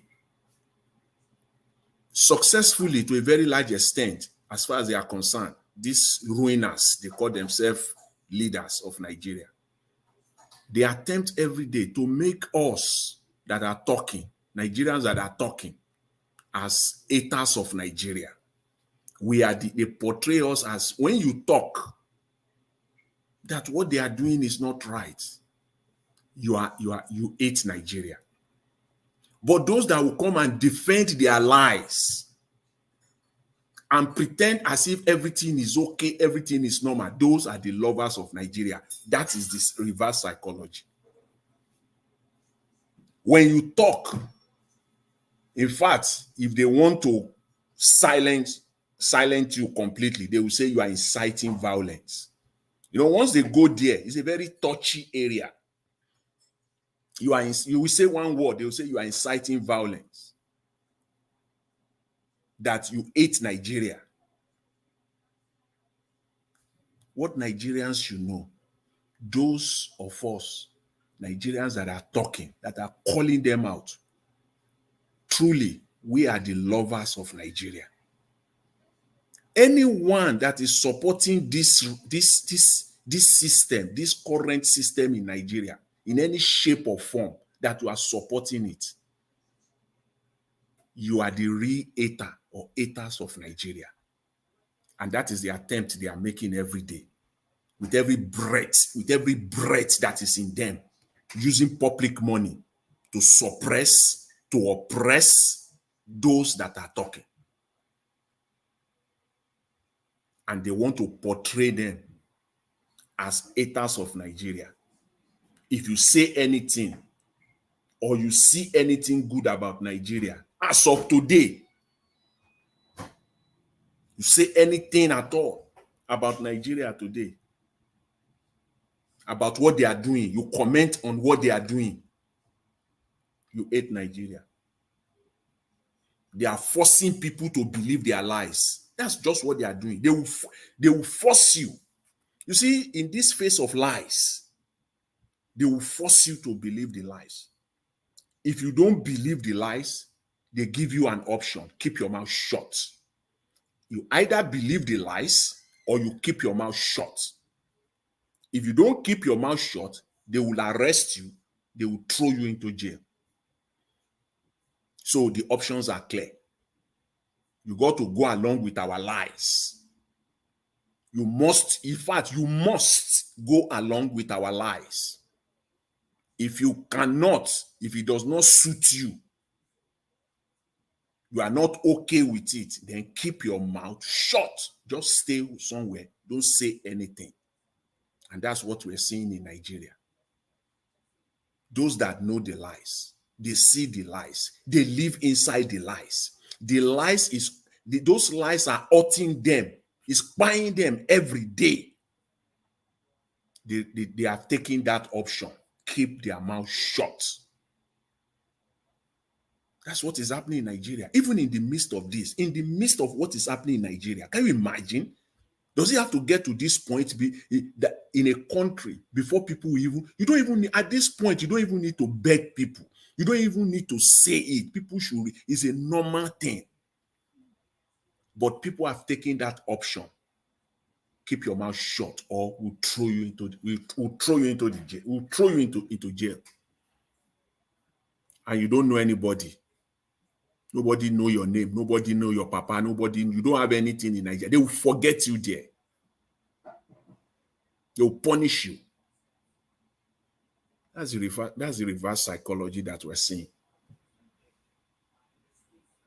When Mr. Tinubu said we should, during the campaign, when he said we should relax, that's what he was saying in that campaign. Elo fokobale simply means go and relax. Everything will be fine. He's a crooked man. When you see a crooked person, they will lie to you with bold face. With bold face. And he said it also in that thing. He said this strategy, this crooked strategy, he said it in Yoruba, but the best way to translate it is that this crooked strategy that they are using, that we know it. And we are also going to use our own crooked strategy to get power from them. He said it in Yoruba language. Ogbon idaku that and die. And we also will use the PVC to take government from you, to take power from you. Ogbon idakuda, it means these crooked ways and means that you are using, we know it. And he got there, he continued that crooked way. He said he knows it. Yeah, and truly, Mr. Tinubu knows the crooked ways. He knows the crooked ways. And he's been ruling Nigeria through those crooked ways. If not, tell me what is crooked. When Mr. Tinubu says subsidy is gone. Subsidy is gone. When subsidy is gone, the petrol price went up by over 400%. 400%. As if that is not enough, fast forward today, petrol price is now over 1,000 naira. We have unbundled this on this platform several times. We have said it over and over again. Nigerians must understand. The real price of petrol, the real pump price, if they want to come out and say the truth today, Nigerians, if you like, believe it. If you don't like, it's your own problem. You better react today. You better fight. Fight today, because if we say fight now, they will say we hate Nigeria. That they are the ones, those ones that kept quiet. Those are the ones that love Nigeria. Better fight today, because where they are going, the real price of petrol, they want to even say the truth, even halfway, is 1,007, 1,800 naira. That's it. That's when they can say boldly that subsidy is gone. If you say 1,006, because the dollar is fluctuating, so you can't even say 1,006. The real price is 1,007 to 1,800. And that is the only time that it will no longer be lucrative for people to take our petrol to smuggle it across the Nigerian border. Today, it is still so lucrative. Because if you get it, even at this 1,000, they are still selling it today. This 1,001. People can still get it. You can still load the 33,000 liter tank. You can still load it, take it across the border, and go and sell it for 1,500 naira. You are still making close to 1,000. Take all, that's 400 naira spread. Take away all your expenses. Take away another 200. You are still making 200 naira per liter. 33,000 times 200 naira. And if you can do that once or twice a week, you know what we're talking about. So it is still lucrative. So the scarcity is not over. The scarcity will continue. These are the truths. Like, you don't need it. You take, if you like, take it. If you like, don't take it. It's going to happen. He said it. These 3 months, October, November, December, it's going to be so terrible. You will see the prices of stuff, how it will jump up. because they have to cover up. There is no money. They have to cover up. So it is Nigerians that are paying for the difference. Nigerians are paying. So you have to buy this petrol, whether you like it or not, at the rate of 1,100 naira now, thereabout. Whether you like it or not, you will buy it. There is nothing like subsidy is gone. On top of Nigerians paying this 1,100, they are still paying the subsidy. And guess what? This is the worst part of it. The subsidy they are paying now is even greater than the subsidy they are paying before it says subsidy is gone. That is the double jeopardy, the corruption, staggering level of corruption that is there. The subsidy they are paying today is more than the subsidy that Nigeria was paying pre-May 29, 2023. Yes, it's a fact. NNPC, a few months ago, we saw their audited statement. The audited financial statement, audited, of NNPCL is there. Is there. What they are paying now is even more than what Buhari was paying. That's at Buhari's time. It's not anybody's number. It's their own number. So the attempt now is to take the price of petrol to that 1,006, 1,718 thereabout. That is where they are going. That is the destination. However, they still cannot even settle on that comfortably. Why? Because the dollar continues to rise. You see, that calculation of 1,006, 1,007, 1,008 is going to be rubbish in the next few months because dollar will have gotten to 1,819. So it will be rubbish. That projection, that estimate is not going to work again. So they will have to take petrol again to 1,009, 2,000. So you can see what is going on there. Because if they can predict or stabilize dollar naira and say, okay, it is 1,005, and we know that it is 1,005, 1,550, and it stays there. What do you mean by it stays there? It has to be there for 2 quarters, 2 consecutive quarters. That is 6 months. It will not change. That's when you can say, okay, this thing has stabilized. That's what it means, something has stabilized. 6 months. Then you can say, okay, it is 1.5. That's what dollar is. Then you can now say that calculation. So, but anyways, we're still using the 1.6, 1.7, 1.8. Let's continue to use it because that's what the dollar is still. Dollar is still about 1,006 now. If I'm correct, 1,006, almost 1,700 naira. So it is still okay to say where they are going is 1.6, 1.7, 1.8. But God help us. If naira to dollar goes to 1.819, then you should be ready to buy your petrol for 2,000 naira. And they have set the stage. Now, the stage for their life, the next step, they have set it up now. It's a setup, they have set it up. Anytime they take it up now, the next hike now is going to 1.5, and they will tell you that it is market forces. NNPC have removed its hands completely. Go and deal with Dangote directly. It is the forces of demand and supply. We don't have our hands in it anymore. That is what is happening. So Nigerians should get ready. But if the Nigerians will do anything, this is their time.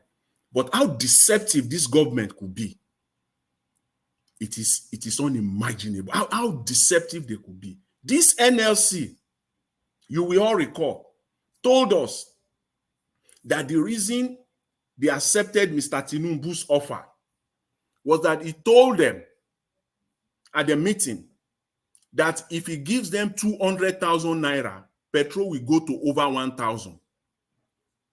And he said, he walked away and he said he will be back in 30 minutes. They should go and discuss. He will be back. And then they say NLC said, well, that was how they they have to, agree to the 70,000 naira. But here you are now.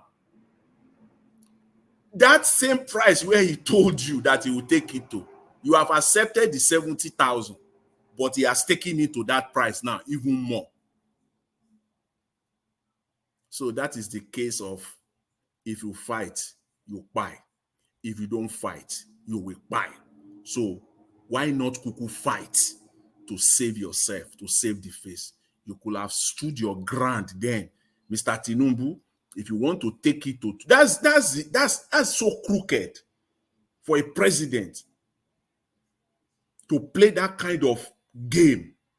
You told them that if you want, I will give you 200,000 naira, but you should know that petrol price will go over 1,000. That means that you threaten them, you lie to them, you cajole them. Simply put, you trick them, and they fell for it because of fear, perhaps. And they fell for it. So you got what you wanted, but you throw them under the bus. They fell for your 70,000. So you, Mr. Tinubu, you have eaten your cake and you still have it. You eat your cake, you have it. But they always say you cannot eat your cake and have it. Mr. Tinubu is having both. He's eating his cake and is at the same time he's having it. He got 70,000.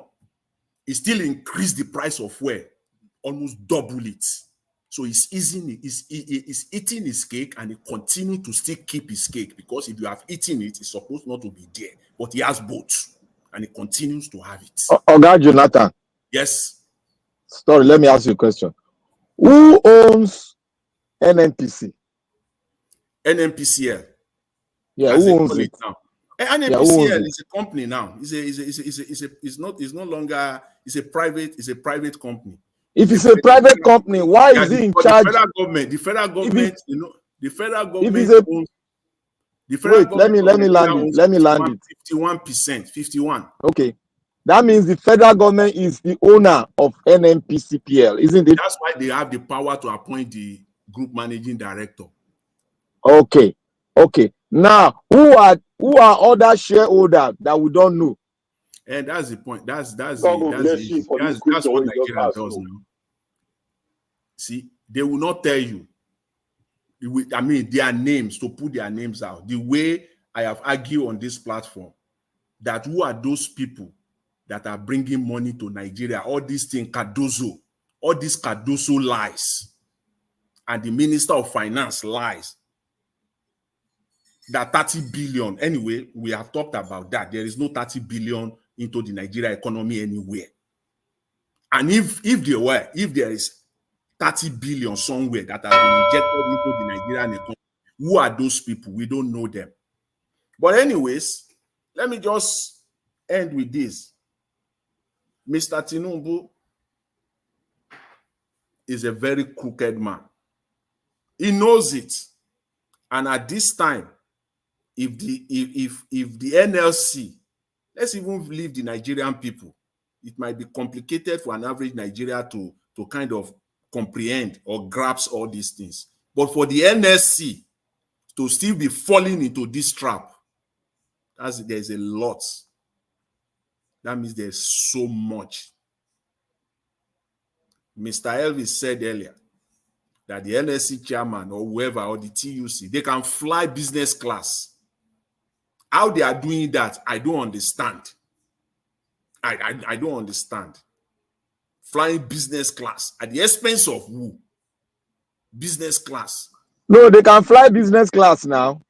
Which don't you know what? At which they can attend conferences all over the place. I will explain how they get their money. I will explain it. All right. Okay. Thank you, Oga Jonathan. You've talked for so long. Anyway, Mr. Elvis, thank you very much. We'll leave it at that for now. I really appreciate it. Thanks to everyone. Mr. Jonathan, God bless you. I have to give you that long minutes to speak. We have other people waiting. Oga's show is right there with us. Alex O is with us as well. and we have Black Panther and Destiny also with us. So, but let me start with Ogasho. Ogasho, my brother, I miss you. Where you this is? Mr. Niger Watch. Yes, sir. Good evening. It's been a minute, and I'd like to say good evening to all your viewers and listeners. It's good to be with you once again. I didn't listen to all your presentation. I know you usually front load your evidence. Before they will say your evidence came late, so I know you like to front load it. So all the presentation, I missed most of it, but I have an idea of what the gist is about. So I'll make an attempt to speak on all of them in 8 minutes. Okay. So regarding Asari Dokubo, I'm not surprised that the military or the army have said what they've said. If you remember when MC Uluomo said what he said before the election, and he said Mama Chukwudi should not come out to vote, it was the Nigerian police spokesman, the PRO, that came out and said MC Uluomo was joking. They almost became MC Uluomo's spokesperson, and they said it was only joking. So they spoke for him, they made light of it. But someone else said, was going to bring IPOB to defend the Igbo people in Lagos, and straight away the man was locked up. The Obi or something of Lagos, an Igbo guy in Lagos. And I think he's still in detention till now, and he said it before the election or just after the election, and he's still in detention. And I've seen some people say, it's to do with tribe. I've seen some people even in your comment section say Asari wasn't arrested because he's not an Igbo guy. That's not true. Or let me say I disagree. If Joe Igbokwe, I think it's a Tinubu guy, if he said exactly the same, they wouldn't do anything to him. He's not happy with Tinubu's policies. He's grumbling and complaining. Probably the crumbs are not reaching him. But because he's a Tinubu guy, if he said the same, they won't touch him. He's an Igbo guy. If Dele Farotimi said exactly the same, they will pick him up. Dele Farotimi is a Yoruba man. Tinubu is a Yoruba man. So it has nothing to do with tribe. It's about where you belong, who you belong to. Your allegiance, who have you pledged it to? That's what determines who gets picked up and who doesn't get picked up. At least that's what I believe. So Asari Dokubo said what he said. The army said what they said. There are no surprises there. He's a Tinubu guy, so they won't want to offend him. They would rather keep him in than keep him out. So also going to the issue of Tinubu being called T-Pain by Nigerians, and Atiku tweeted today, and they referred to him as T-Pain in his official tweet. Atiku has referred to him as T-Pain, and I've been on Twitter. I've seen one or two handles, grumble about it, but the majority of the Tinubu supporting handles, they've kept quiet. They've been mute about it. They've not, the usual arousal they get. If it was Peter Obi, for instance, you would think they've taken Viagra, the way they'll be behaving on Twitter. If Peter Obi dared call Tinubu T-Pain in an official tweet, the area we go catch them. A past person will take Viagra. And that also tells you that, all animals are equal, but some are more equal than others. These people that defend Tinubu, a lot of them, they fear their Hausa Fulani masters. When an Hausa Fulani person of importance speak, they're quite careful how to react, how to respond, because they've lied to them all their lives that they need to, have a golden handshake with the North to become president. So becoming president is more important than being a good president. All they want is just to have power. What they do with it is irrelevant. It's secondary to them. We'll just keep each other happy, North and West, so that we can keep exchanging who's going to be the president. I look forward to what Bayo Ononuga would say to this T-Pain that Atiku has called Tinubu. And I'll move on quickly to the field issue. It's quite unfortunate that Nigerians have to go through this, but I have a bit of sympathy for Nigerians, especially those who didn't vote for Tinubu. At least I have sympathy for them. For those who voted for Tinubu, at least they picked the song "On Your Mandate We Will Stand," and they would need to stand for a very long period because there's no, they can't afford the fuel, so they're going to be standing for the next 3 years or 8 years, whatever. I saw people start, the usual thing. They started comparing the fuel price in Nigeria to Saudi, to oil-producing nations. But I saw someone on Twitter say, they did a quick comparison and said the minimum wage in Saudi Arabia will buy you 1,700 liters of petrol in Saudi. If you just collected your minimum wage in Saudi for 1 month and you decided to buy petrol with it and drink it or whatever, it's going to buy you 1,700 liters. I can't confirm this. But in Nigeria, let's even say they've started paying the 70,000, which I don't think most states have started paying. That would get you 70 liters. So when people compare the price, also remind them what you would get with your minimum wage in similar countries that produce oil like we do. I've seen some of the Tinubu supporters on X, Twitter, saying that people should go and convert their cars to CNG, compressed natural gas. If you ask how much does it cost to convert a 4-plug engine, it's close to 1 million naira. Where's this money coming from? How many people can afford to pay 1 million naira to convert their cars to CNG? And it's only a matter of time before the CNG starts to become expensive because it's going to be the law of supply and demand. Once more people want it, the price will go up naturally. And also to talk on NLC, they're the biggest jokers around, and they've been for a long time.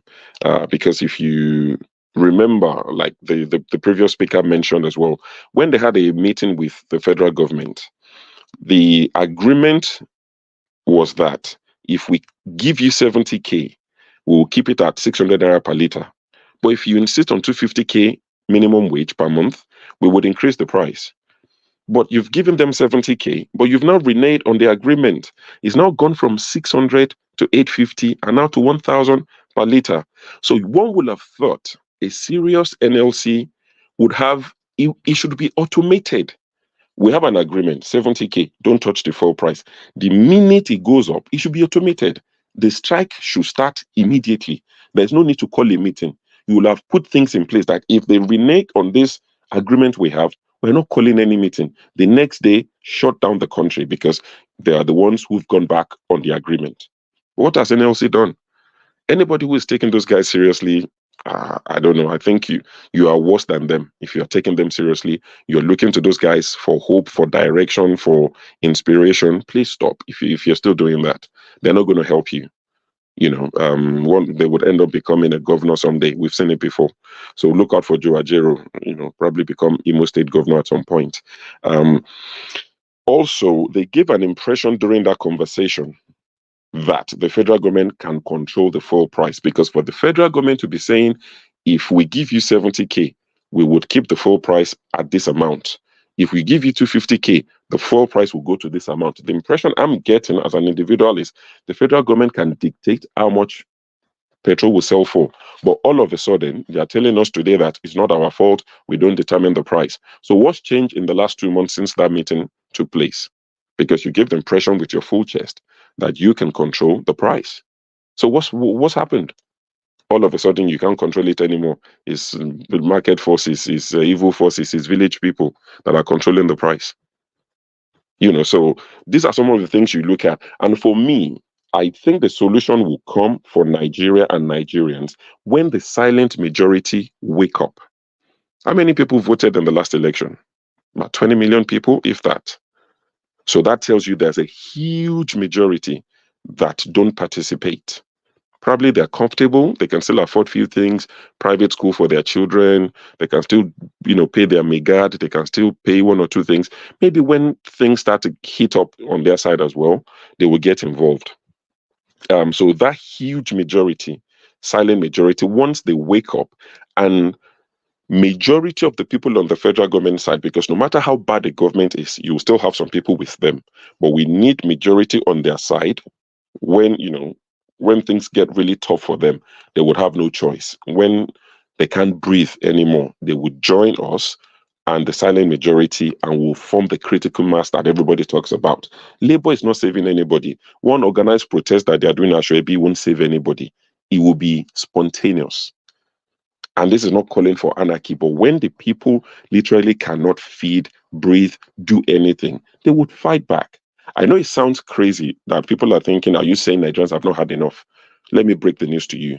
No, they haven't. And I'm not saying that to be mean or callous or undermine what's going on. No, but they've not had enough. See, it's like having a basin or like a bowl under a tap. The tap might be gushing, It's coming out at full force. But if the bowl is not full, it's not going to overflow. You might think, but this tap is coming out at, the water pressure is really high. The bowl under the tap is not full. When the bowl is full or the basin is full, all it would take would be a drop of water, just one drop, and it would overflow. And you would think, oh, wow, all the while it's been gushing, it didn't even overflow. Just one drop.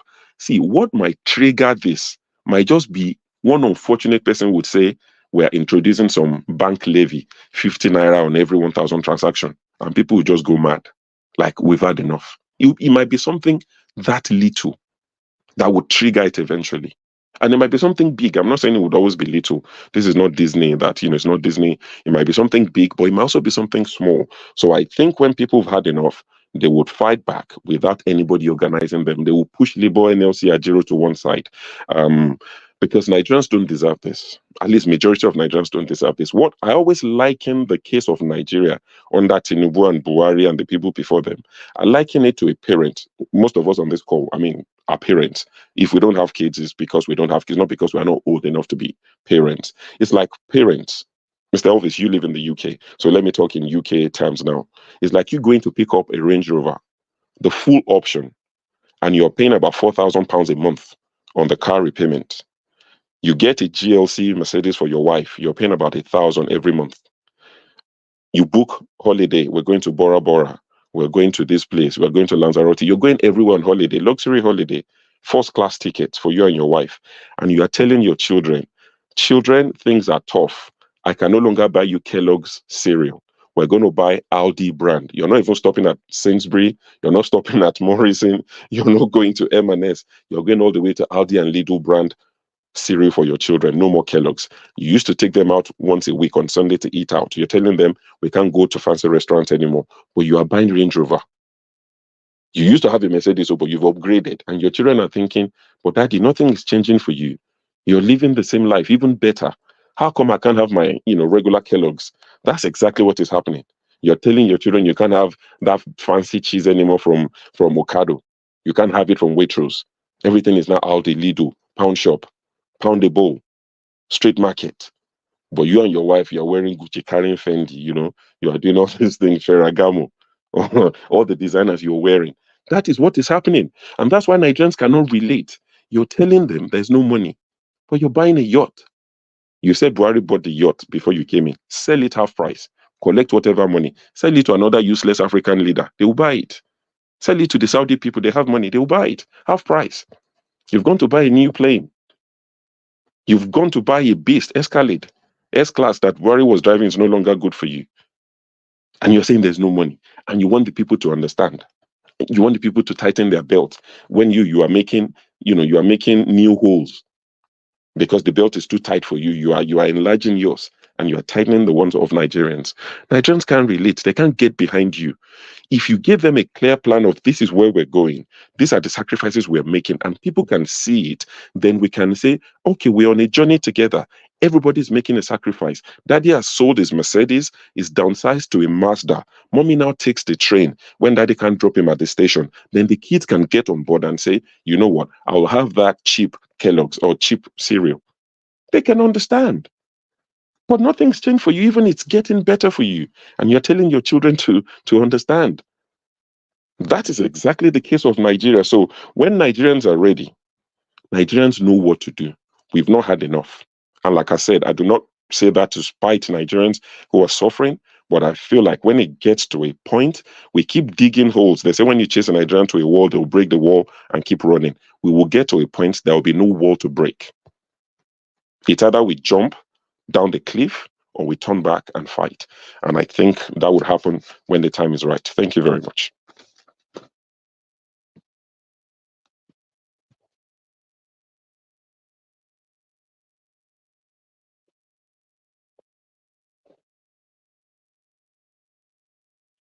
I don't finish you, Oga Elvis.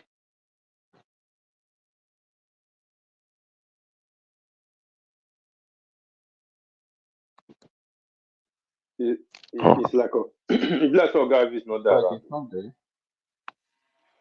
Okay. I think Alex. Oh, I can say the name. I think Alexo is next after me. So maybe just carry on. Okay. My brother, your, I've, I was just, in fact, I would have liked you to continue. You just hit a lot of nails on the right spot.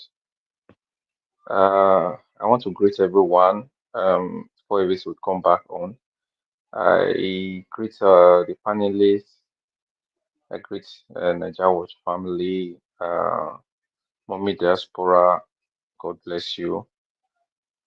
Yeah, Nigeria, a great country. Where do we start and where do we end it? Yeah, you see, um, when Mr.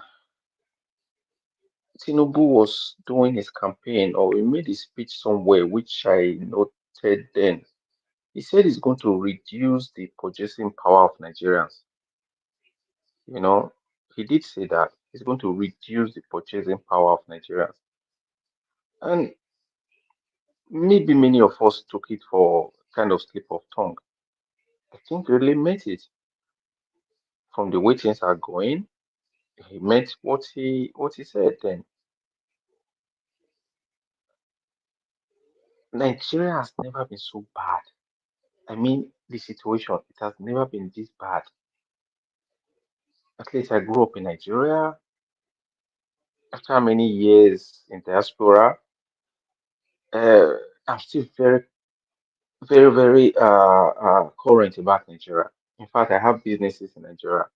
So I will say in my lifetime, I've never seen Nigeria go this southwards. The question now is, what do we do as people? As a people, what do we do? Because this guy is fulfilling all the attributes of a drug lord. Everything. He's running Nigeria like a mafia organization because he has people who are doing his bidding. He cannot do it alone.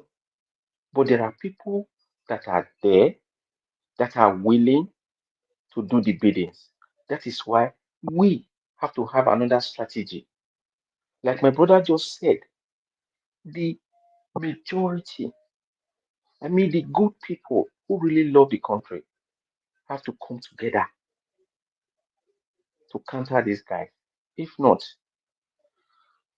I don't see any light at the end of the tunnel. I don't see any light at all. 17,000 naira. And somebody is making comparison with Saudi Arabia or even Morocco or South Africa. Do you know what the minimum wages are in this country?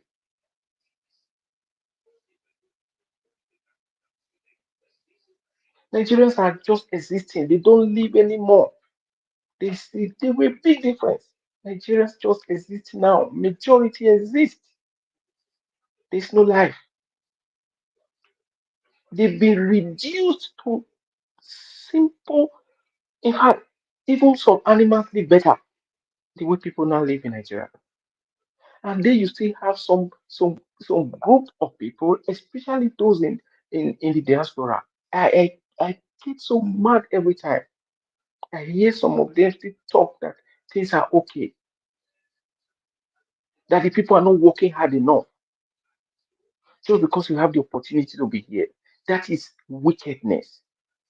That is devilish. You and I know that it is not the fault of the people that they have this kind of rulers because they are not leaders. Leaders don't do what they do. These are people who are dictators, forcing things on the citizens. They hate the citizens.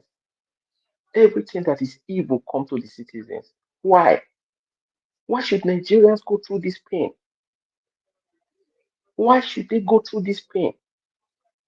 In a land flowing with milk and honey that God gave to them, why should they go through this?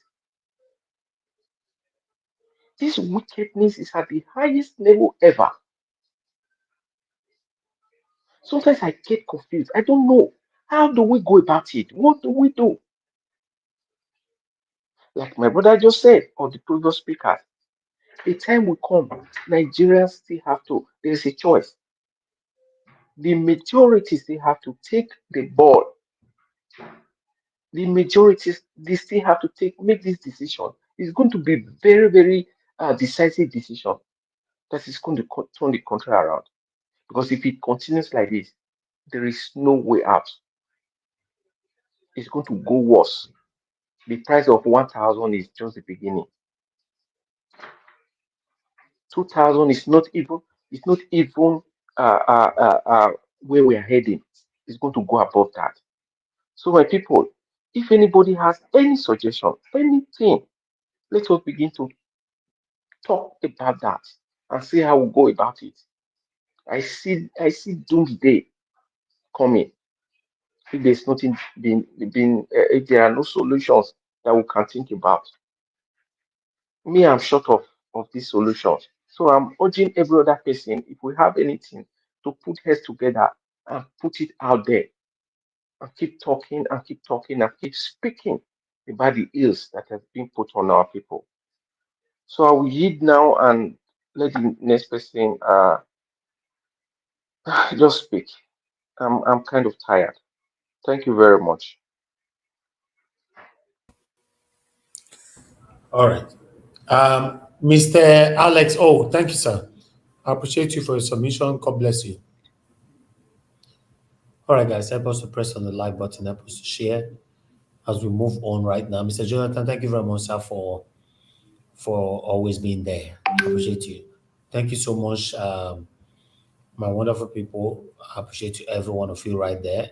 We have Oga Chris in the building as well. Okay, the next person that need to speak right now is Oga Black Panther, then followed by Destiny Wonsu and Mr. Chris. Black Panther, please talk to us, sir. Good evening to you, my brother.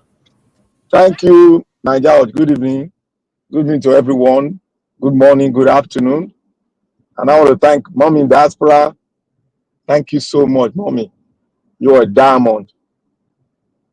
I want to say a good thank you to all the speakers that have been speaking. May God bless you guys. You guys are fantastic. We have come from different angle, economic angle, and the Nigerian people are not to be blamed. The Nigerian people, I repeat again, are not to be blamed. There are so many factors that are holding them down. And if they have to go according to the versation in them, we might have an outbreak and it might lead to so many things uprising from different angles. Many of us don't want to see it. But if the government keep on putting pressure on the people, then that what Mr. Schultz said will come to pass. The reason why I came here today is because of Mr. Chimezie plight. I was so moved because I'm busy doing a lot of things. I was so moved, but I just got to come into, just to support him. He's my brother. He has been saying a lot and he's compassionate. He brought it out today and it was as if I was crying inside of me. You see, nobody should talk about economy. There's no economy in Nigeria now. There's no economy in Nigeria now. No economy. Just close it. Any economies that come with economy, no economy. We are being ruled by gangster. Take whatever you can get, survive. That is the situation of Nigeria now. There are certain, that is why I asked a question when Mr. Jonathan was talking. I asked a question concerning who owns the NNPC and who are the shareholders of the NNPC. The reason why I asked that question is that there are gangsters from every cardinal point of Nigerian space that have seen Nigeria. Like I said yesterday, Nigeria is a company that have bought shares in this company called Nigeria. And they don't see us as human beings. Like, I would put your mind back the way they treat those brothers, those that have committed crime in prison. The Assistant Controller General said, we will treat them like animals. He's not only talking about those brothers in prison that have committed one crime or the other. They are treating every Nigerian as animals. You don't have a right. Your right have been taken away from you. You don't have a say in the economy. You don't have a say in the how our wealth will be shared. You don't have a say. We are being gagged. We are being taken, pushed aside. They say unitary system. When we talk about true federalism, somebody will cry out from the north and said, if we do it this way, the north will not have anything. My brothers and sisters, the only way we can go about this thing is to bring down this system. And the system will be brought down according to the presentation from Mr. Show. The system will be brought down when the people see no wall to pull down anymore. The system will be brought down. And each and every one of these people that are perpetrating this evil against the country, that are enslaving Nigerians, because we are doing what? We are farming in the cotton estate. We are farming now. We are the one farming. We are the one picking the cotton in the estates now, the way it is, because Nigeria is an industry that shareholders are there. And I asked a question, who are the shareholders? We don't know. They don't want us to know. Because if we know, an uprising will come. I asked myself a question yesterday. And this was the question. I said, if Dangote, the way they said, the Dangote refinery can provide 95% of the oil, the gasoline we need in Nigeria, then I said, if Dangote can provide the gas we need, supply for the Nigerian space, now your subsidy removal is not working, because you are not supposed to remove subsidy in a growing economy. That is why I say all these economic terminologies about subsidy, it is crap. Sorry for my word, it's crap. The British that you see there, they are subsidizing their gas. The America, they subsidize gas. They know if they remove the subsidy on gas, it will be high. And the people, the way they revoke here is different from the way they revoke in Nigeria. It's very volatile, and they are ready to bring down anything that moves.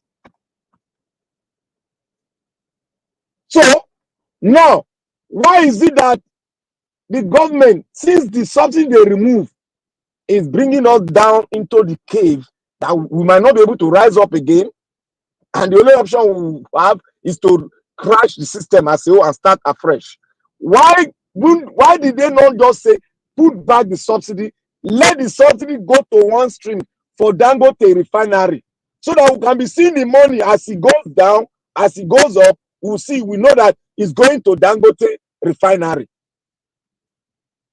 And the supplies, the network supply, are being monitored by GPS system. which every country have.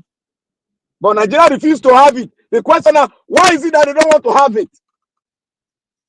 Who are those that don't want this system to be automated? Who are those? We need to find out. Like I said the other time, people were arguing with me. Mr. Shaw just said it. I said the Nigerian system needs to be automated. You said, oh, they will find a way of it. They don't look. Their generation is gone.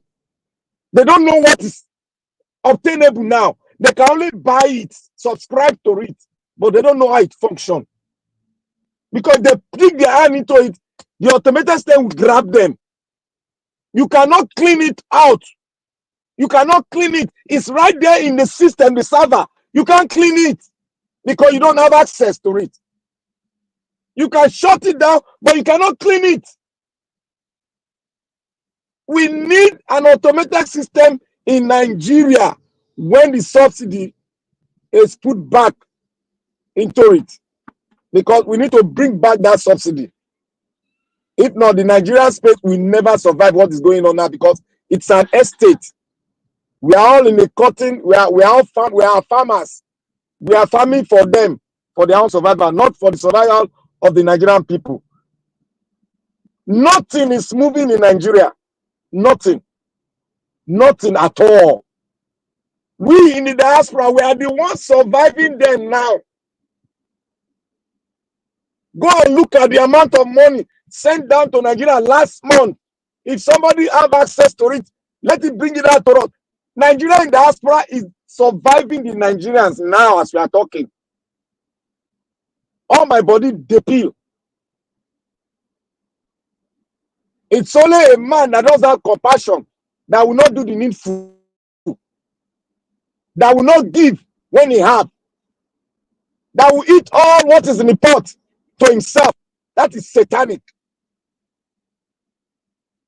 What we need to do now, we are getting to the point. We are really getting to the point.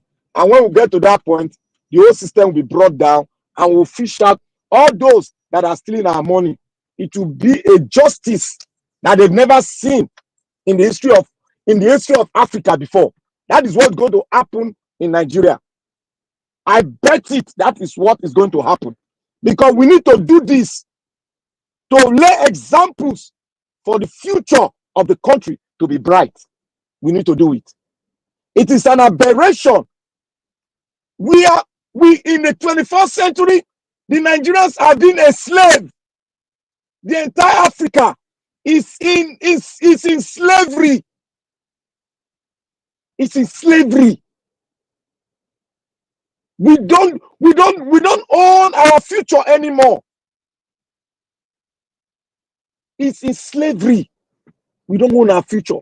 Look at what happened in Burkina Faso. It takes France. France wanted to cause a WAR in Niger and Burkina Faso because they break that chain that was tying them down.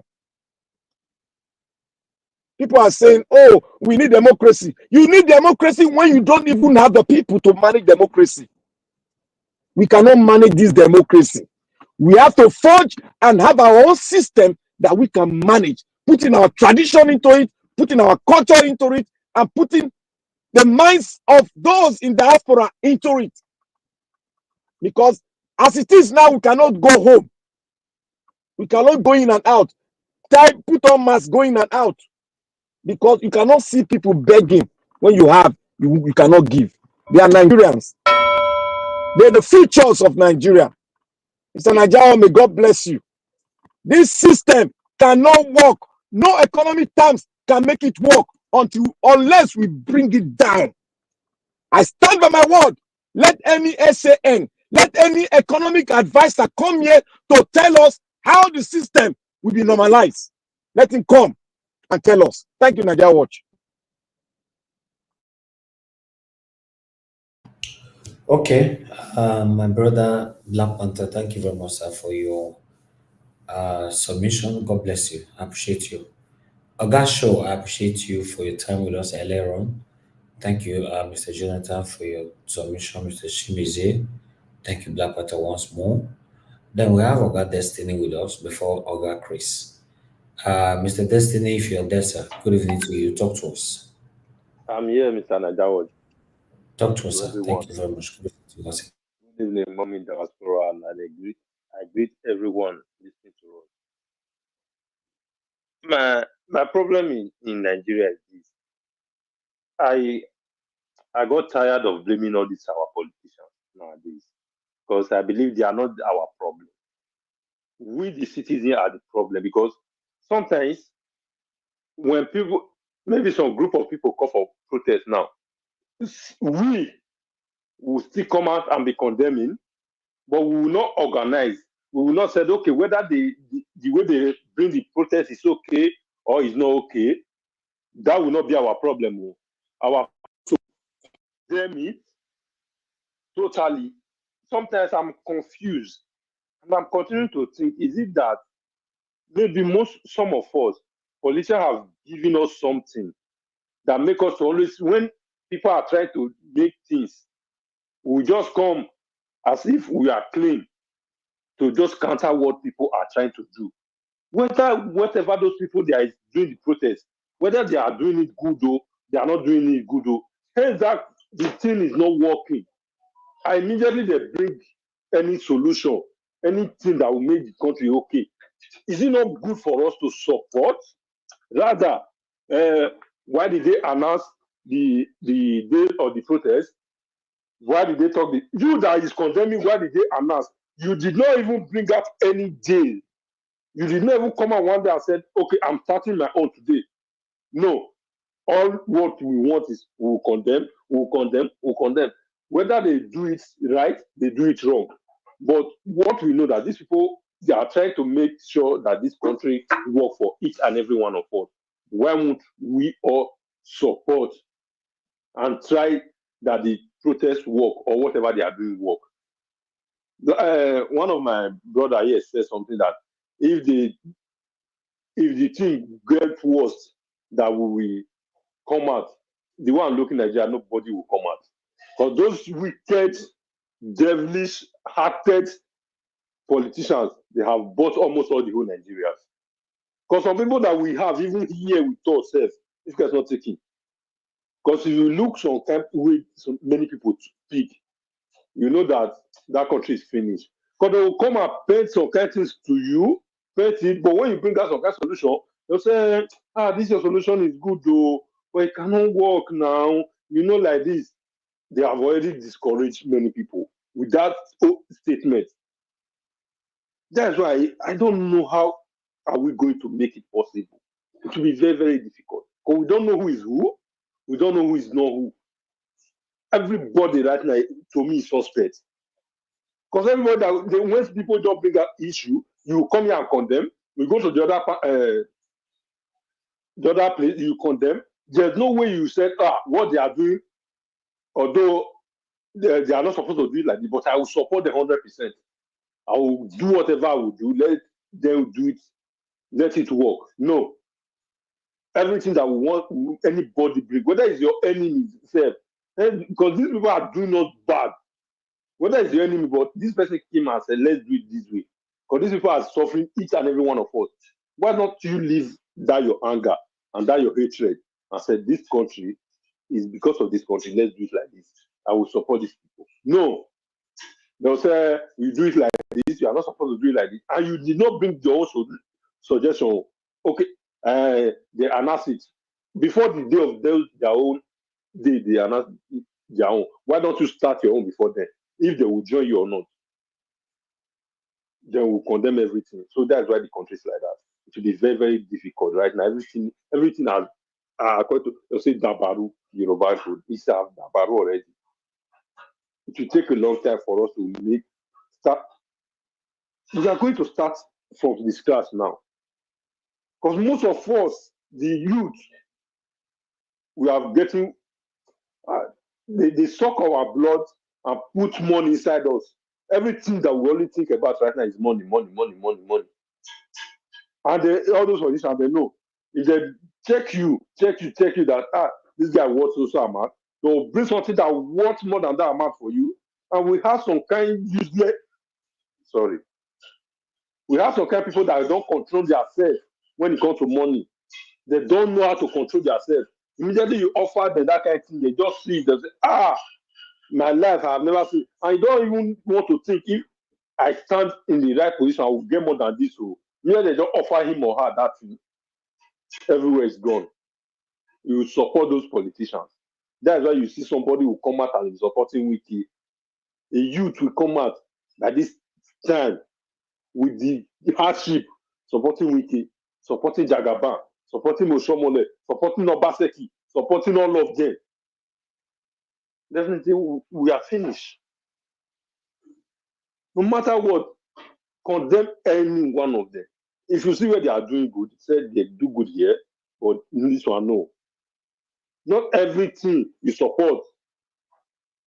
But when they are trying to, people that is saying, okay, let's do it like this, you never say they did it right. Everything is always condemned, condemned, condemned, condemned. They are buying everything expensive, they are getting it. All the politicians, they are getting it. But when it comes to we citizens, they'll make it worse for us. They will compare in the whole world. Nigeria is the only country that is getting fuel cheap. But in the whole world, I believe it's only Nigeria. Let me not exaggerate, because let me just say the whole country I have ever visited, Nigeria is the only country that I know that they always took lights. You will sleep without light, wake up without light. They will even give you light for like 2 to 3 hours. I don't know, maybe most of you know, because I have many people here that have traveled more than me, that have go to different country. I don't know if they used to take life like that. But they will not say all those kind of things. No. They will always say things that, God, this country is finished. Akpabio is crying for election. All of them there in that National Assembly, they rig all their own election. I will not even bet for anybody that they did not rig election. Now they rig their own ISEC, rig all of them out. They are not crying. They forget their own. The one they did, they forget it. All of them there who entered that seat with clean election. Akpabio that did not contest due primary election, he became president of the Senate. Then you are here crying. Which kind of wickedness be all this one where these people they do say? All this wickedness is not good, not make sense now. Is that when you wicked your pikin reach, you still forgive her. But what if the pikin do you reach like that? When you don't feel forgive the happy pikin, say, I don't too wicked you. I pour all this money, where they can have to go say? Money where they don't feel carry you enter inside where they 6 feet for. How many you want chop? No matter how house you build now, you not go sleep for 1 room, for 2 rooms before they break. Then you do something, still do as small, say, may I still pity these people. But these people, their wickedness, their heartless, not go let them even do anyone for inside. No, it's sometimes a Nigeria issue, sometimes the tire person. Now you say, Mr. Nigeria watch, I beg, thank you. I don't talk finish, I don't fish out.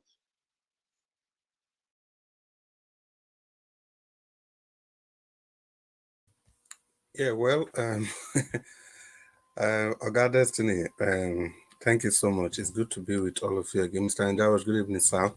I believe I'm the next person to speak. Good evening, all of you in the panel. Mr. Jonathan, Mr. Wonsu Destiny again, Black Panther, and Oga Chimeze. I greet all of you now. Good evening. It's good to be with all of you.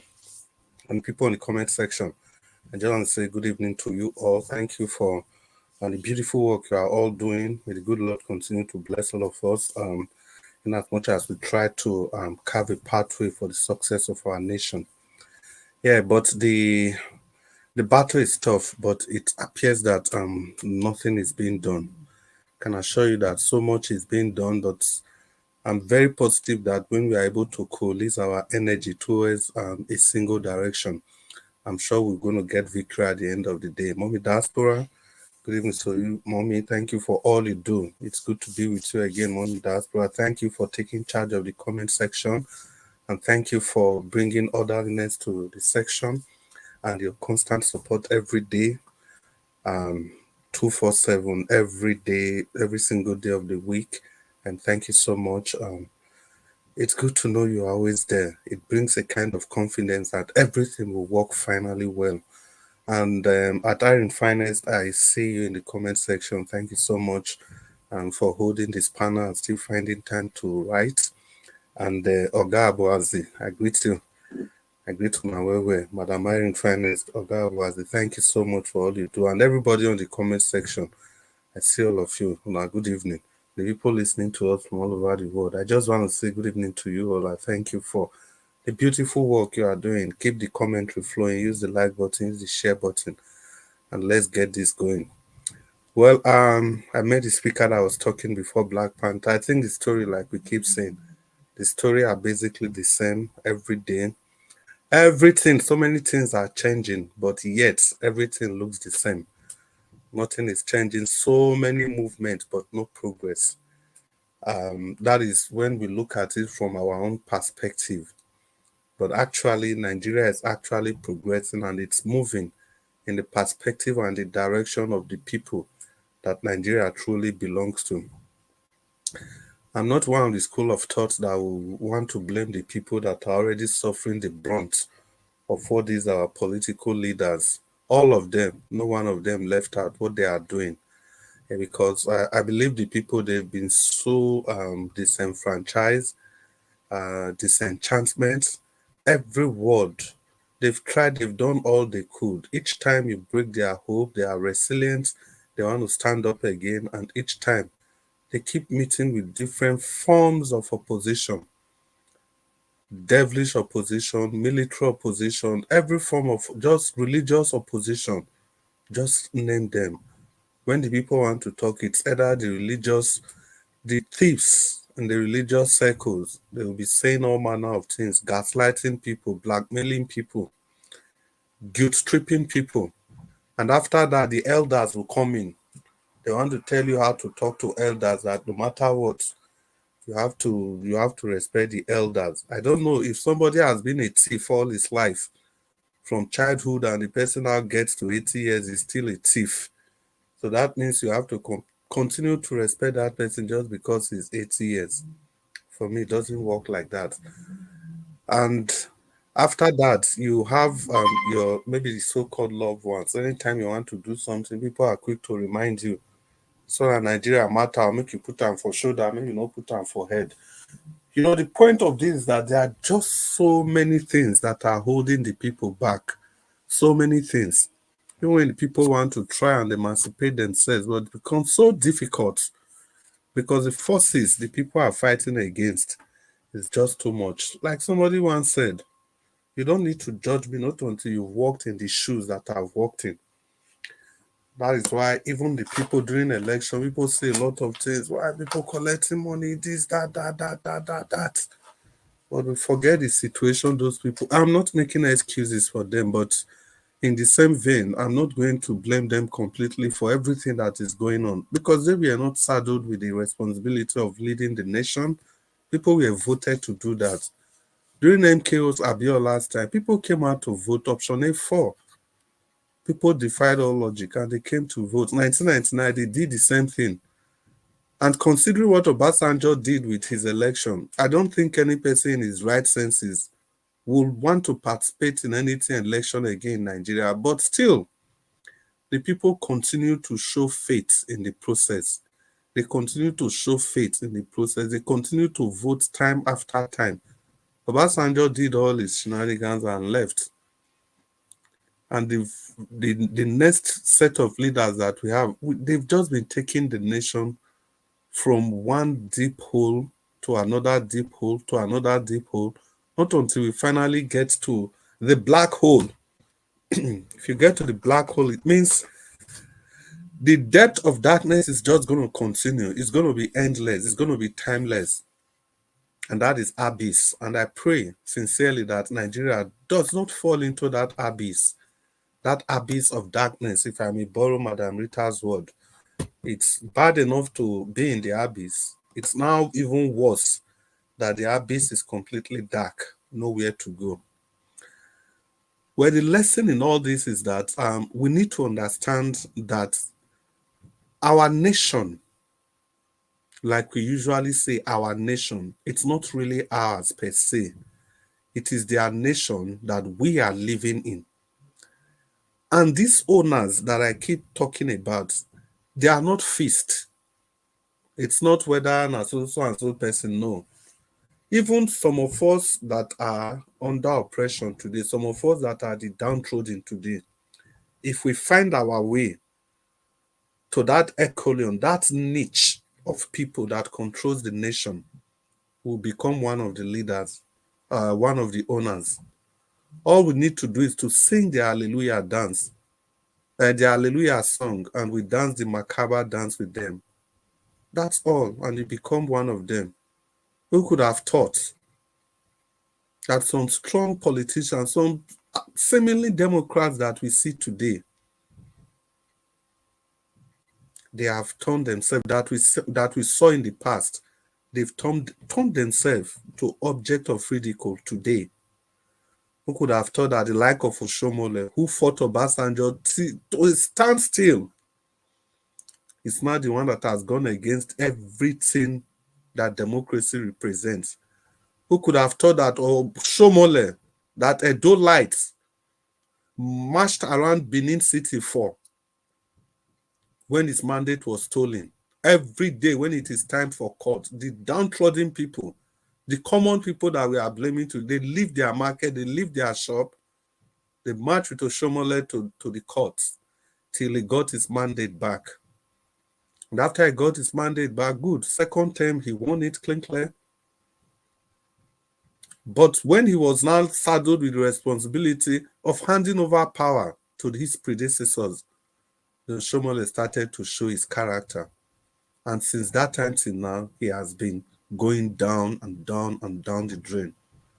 Now, I had to bring in Oshomole just to emphasize the example, and the example I was trying to give, just to buttress the point that today, the people will call Democrats. Tomorrow, they will be monsters. That is why I've been telling people to be very careful the way we take side with Wike and Fubara issue. A lot of people speak from the angle as if Fubara himself is a saint. They forget that he has been on the same dining table with Wike all through. They dined together, they orchestrated all the evils together. Fubara was the financial hub of everything that Wike did. Fubara was the financial hub.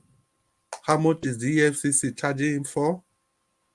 If he's as clean as he claims, he should leave the seat of the governor and call the EFCC to come and investigate him.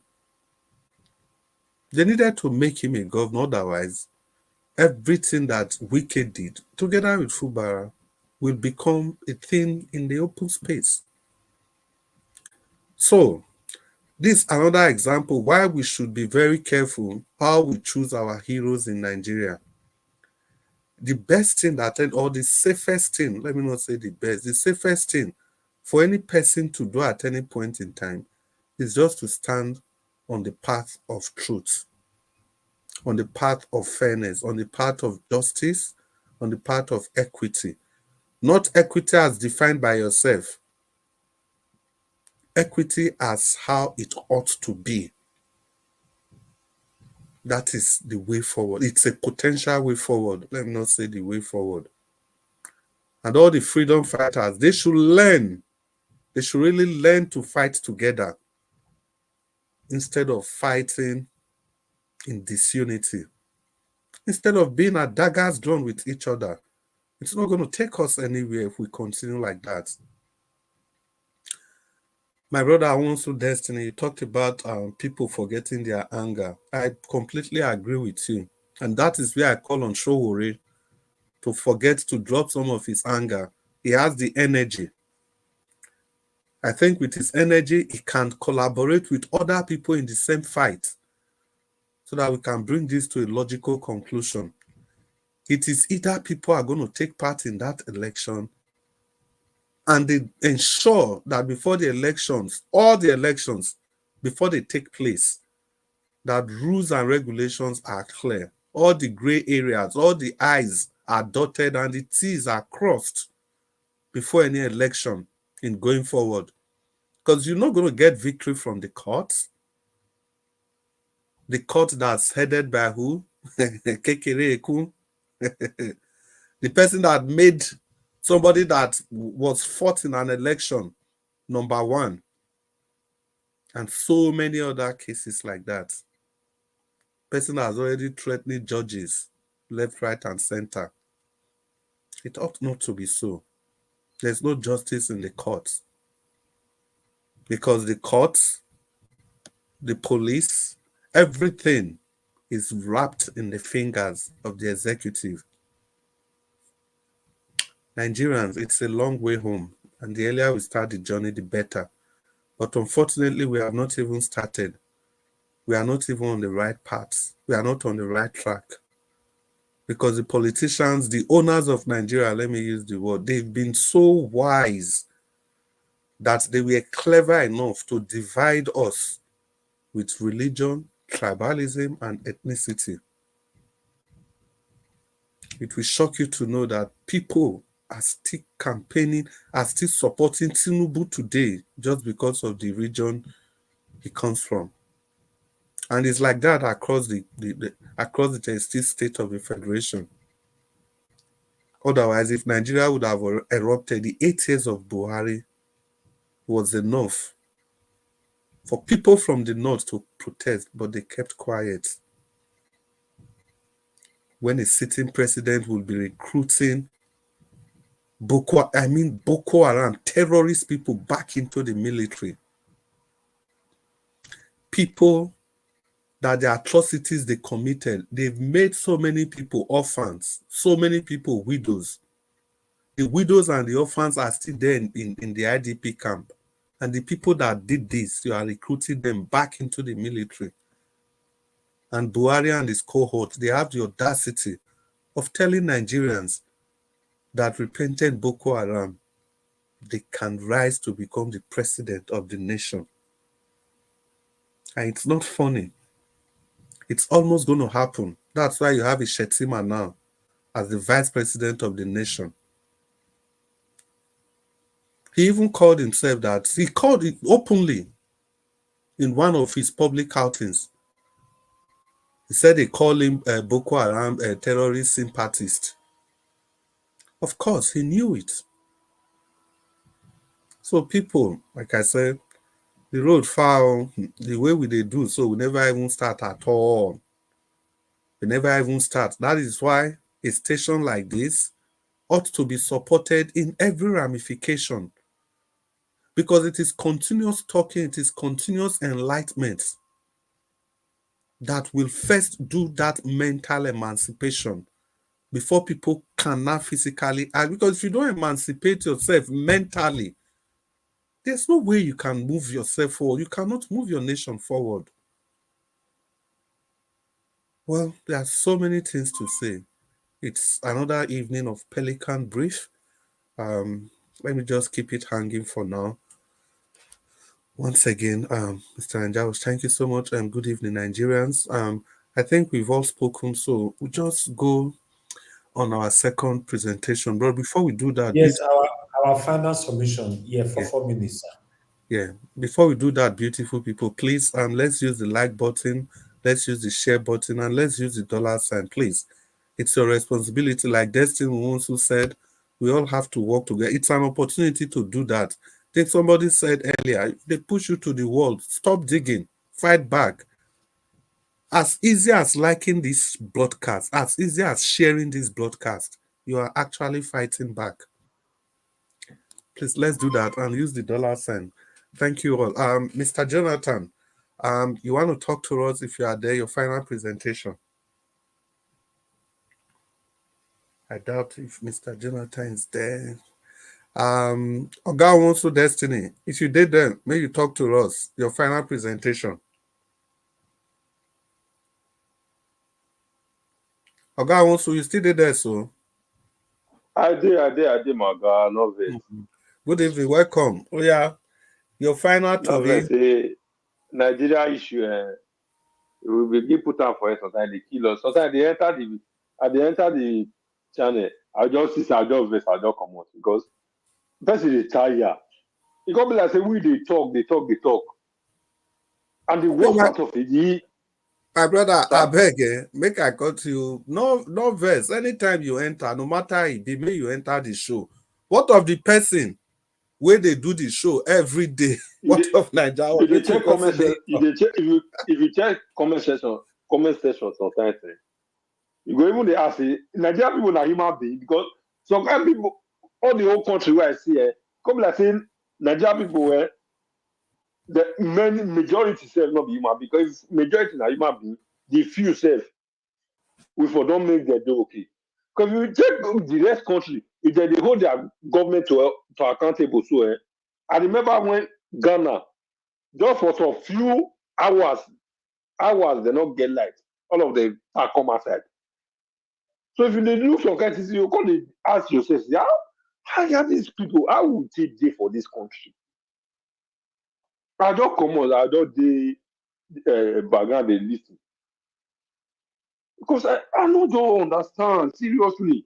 You know, they ask, how this country take come out? How do we take this money where we know if it carry go anywhere? Because person like me, the only thing where me I owe my children now, good education. If you need, they always talk to my children. If you don't take time, if get time, I'll sell everything. Go to hustle for yourself. Come my partner hustle for me. If not that they enter, because now what make we as in Nigeria we don't want get sense. Money can't make all the whole youth no can't get sense again. And if they don't give you some kind of amount, which you not supposed to do, you don't do it. Which is not normal, it's not right. Do the right thing.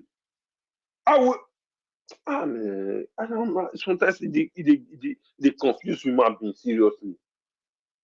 You don't you they feel pay you that's the way they say like 50,000, 100,000 give before. You know even tell you say don't reach you, but you if you they listen to news, you don't check, see man. When they tell you price of things, like Ojo today, list everything. If they say 100,000 before, if you now really person where they think, you know, no say 100,000 they say give this person now before you not go reach, you go increase that make not tell you. That one not be your punishment, not be your suffer. My brother, may you Waiting with the pass through for year, everything. Then not the pass through. Go every time we work, we must wake up. Night we must go work. Throughout the whole night we don't sleep. All of them for Nigeria, I never see who they sleep, who they work throughout the whole night and not go sleep. But we they do it for years. But we they try to make sure say people who would live for them they do okay. But still yet, if they give the 5,000 naira, you still send money give them on about the pay me pass. You still try your best send money give them more. A person on one useless one politician will not get sense, come give the 5,000 or collect that 5,000, not go listen to you. It makes sense. Why you not go very bros? Thank you, John. You do well, my brother. Thank you so much. We go make person vex. But one thing I want to talk again. Anytime you come, as long as you don't dare at all, no need to vex. Come out. You go press button, enter the show, or you dey comment section, or you put your voice for the show. Like Nigeria was they talk. The more people they talk, the more the matter go change. Imagine you first come out, Black Panther verse, Oga Jonathan verse, Oga Chimeze verse. Who go remain again? Or Mr. Anjawo just verse, you know, even broadcast again. That be so true. Go down back at that time. You do well. Thank you so much. Oga Chimeze, you did there, so Oga Chimeze. Let me say, Black Panther, make you take the show. Black Panther. Black Panther. It be like everybody just sleep. It be like all of the. All of them not sleep. I mean, at the verse. Let me say, well, Black Panther. I know blame them, but Nigeria wahala not eat too much. If they don't stay, let's round Black up. Panther went on the sleep before. Yeah. Well, it be like I did. Black na Panther, my like kids. You were Black Na go my back Panther. to sleep, my friend. Go Because back to I I see sleep. don't the one that sleep, just said and that. I dey do car service. I dey carry car, the service carry. They waka like hungry man about everywhere. Go and Because hide yourself. when Go and when hide they call yourself. you, I don't hear your voice. Me fear for the panel. Me fear say, you sure say this panel today do okay? No, I go pay. I General, go pay money. General, Chris, he call me. No, I No, don't they call don't call you. you. They don't call you. I mean, they call. I beg. Before, tell me three, call Ogachimeze, me before. Eh? talk to us. You know, After they Oya don't call you. Chimeze Eh? talk. Mo go round like I get make to understand wait. what Make you go say. They Chimeze go talk. Mo yes. go round. Black Panther, I they get to ready. understand what you Oh. go say. They don't call you for 78 years ago. For Oga, real? wait now. Maybe we dey orderly. Black Panther, they ready. I beg. If we call you again, you know here. Like we say, we go lock door. Ogachimeze, final submission. Make you talk to us. 4 All minutes. right, make I fire on. 4 minutes. See, there's something I saw. Let me please, if you're Enugu State, you from Enugu State, please, if you can confirm this to us. One story, I saw one story. So this story is like this. A man, he based in Onitsha. So he built a house in Enugu State in his village. Then he puts two of his wife brothers in the house. So they turned the house as a kidnapping hideout for the people they kidnap. They will hide in there. So I don't know how the law enforcement agency got to know. So they invade the area. They went and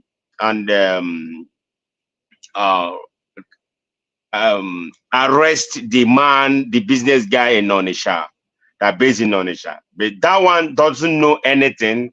He just leave the wife and brothers to live there and do their business. So right now the house being demolished. So I want us, any person from Enugu, confirm this story for us. Now let me go here now. So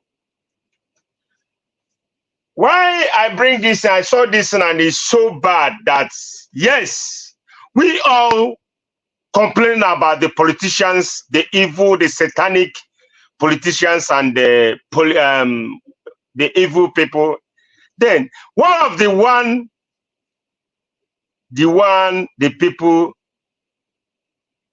people live in Nigeria, non-politicians. One of the one they do. You see, you can't tell me because of Nigeria is bad. Now you show your hand to be a kidnapper. You show your hand, you just say, no, Nigeria is not working. I will be a kidnapper. You are a satanic. And you are among the politicians that are buying Nigeria. Because when you kidnap somebody, they don't bring ransom, you buy the person if you get to know the person. So all this is, as we are talking about politicians, we will talk for we. How do we live in this country situation in Nigeria? Are you a lady because of, oh, Nigeria is bad? You now standing on the road doing prostitution? Because when I ask you, he said, oh, Nigeria is bad. Things are not working. You standing on the road, you know, looking for a man that will carry you. Is it right? Is it you feel is the way to go? That's why I said something about the universities. You see, this age we are now, things change. Like people, they have used that thing as business. The guys are doing even doing in Yahoos, you know, what do you do? The Nigerian people, the youth, what do you do? What are you doing? Are you because doing Nigeria is bad and you're doing your own? You know what you're doing? You're creating more harm to people out there. You prostitute, you do Yahoo, you steal people money, you do all of this for Nigeria that is not working. My brother, round up. You know, oh, can you give me time, please? I have a lot. Can you give me time? I give you please. Time. I make you So, rich like this. Okay. Bros, I beg, more than not this. I want to talk one thing. This to not blame cities, I beg. Because even in the country where we live now, bros, I beg, bros, let me tell you, I beg. No. Wait. Because country where we live, they do contribution. They tell us, we have to get this money. Now people contribution giver. You go put that for bank. Then the question now they see that money. Why you the one who talk like this? One of the government. It doesn't make sense now. You can't tell me because excuse me. Hold on, Mosu. Okay. You can't tell me. Ogachimeze, continue. You can't tell me your father is a poor man and you remain a poor. He can't go and hustle.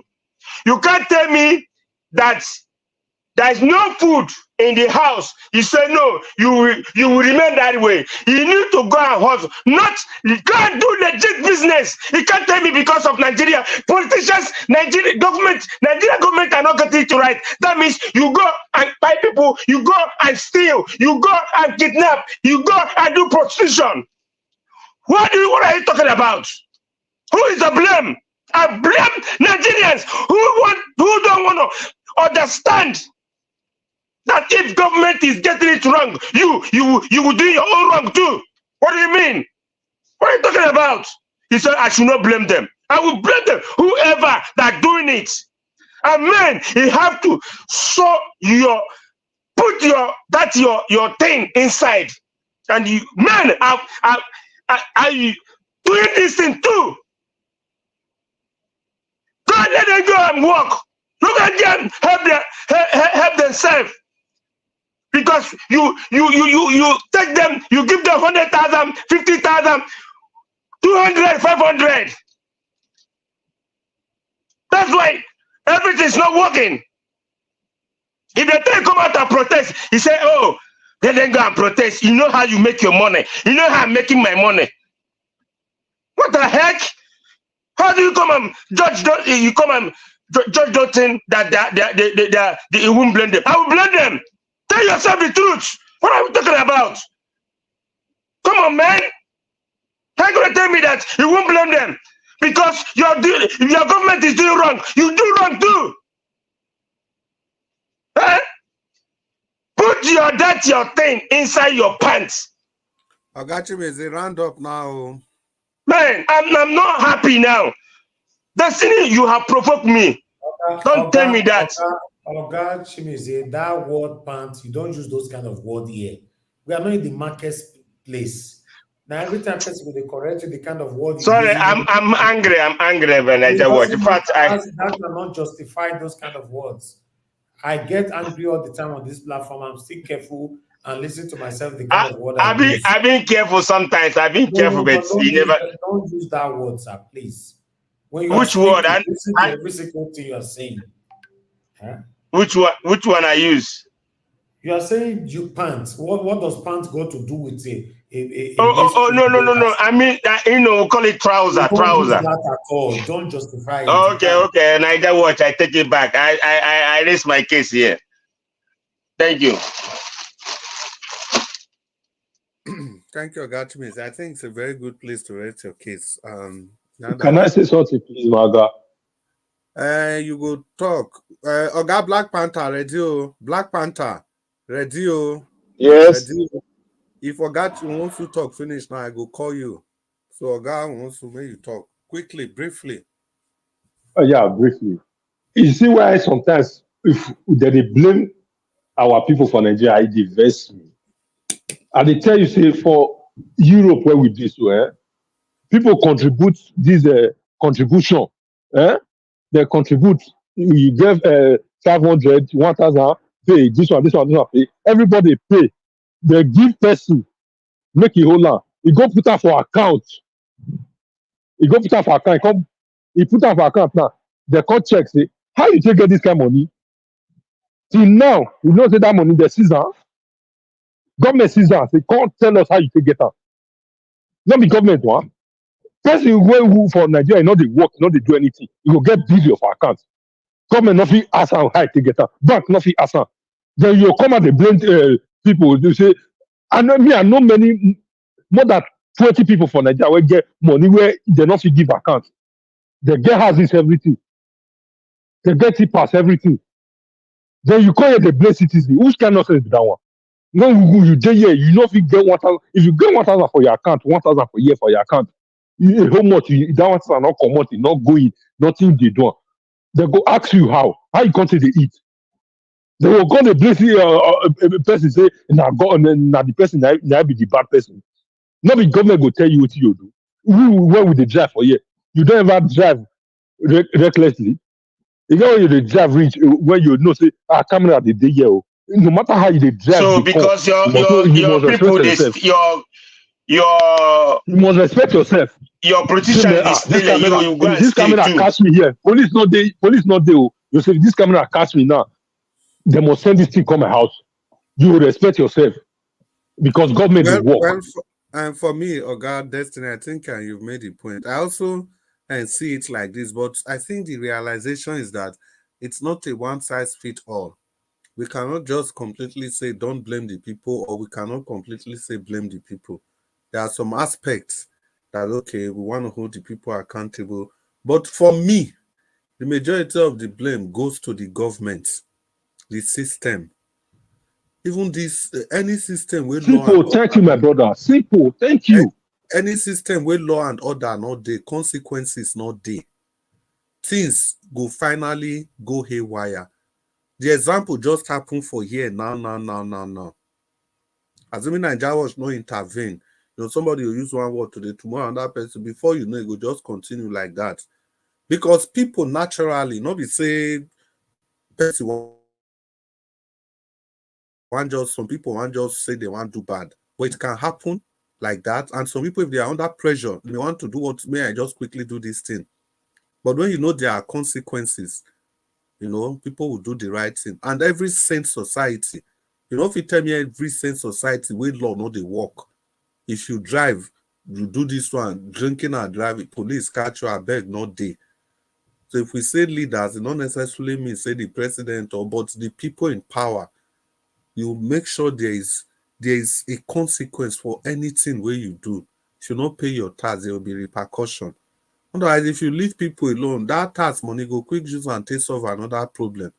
You go say somebody the hospital now between life and death. And so now there will be justification for it. But eventually, for any functional society, no society functions on its own. No society functions on the goodwill of anybody.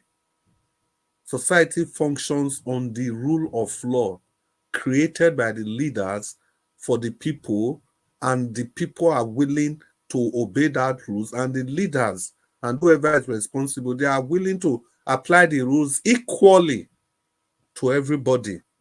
No scapegoats, nobody bigger than the law, nothing.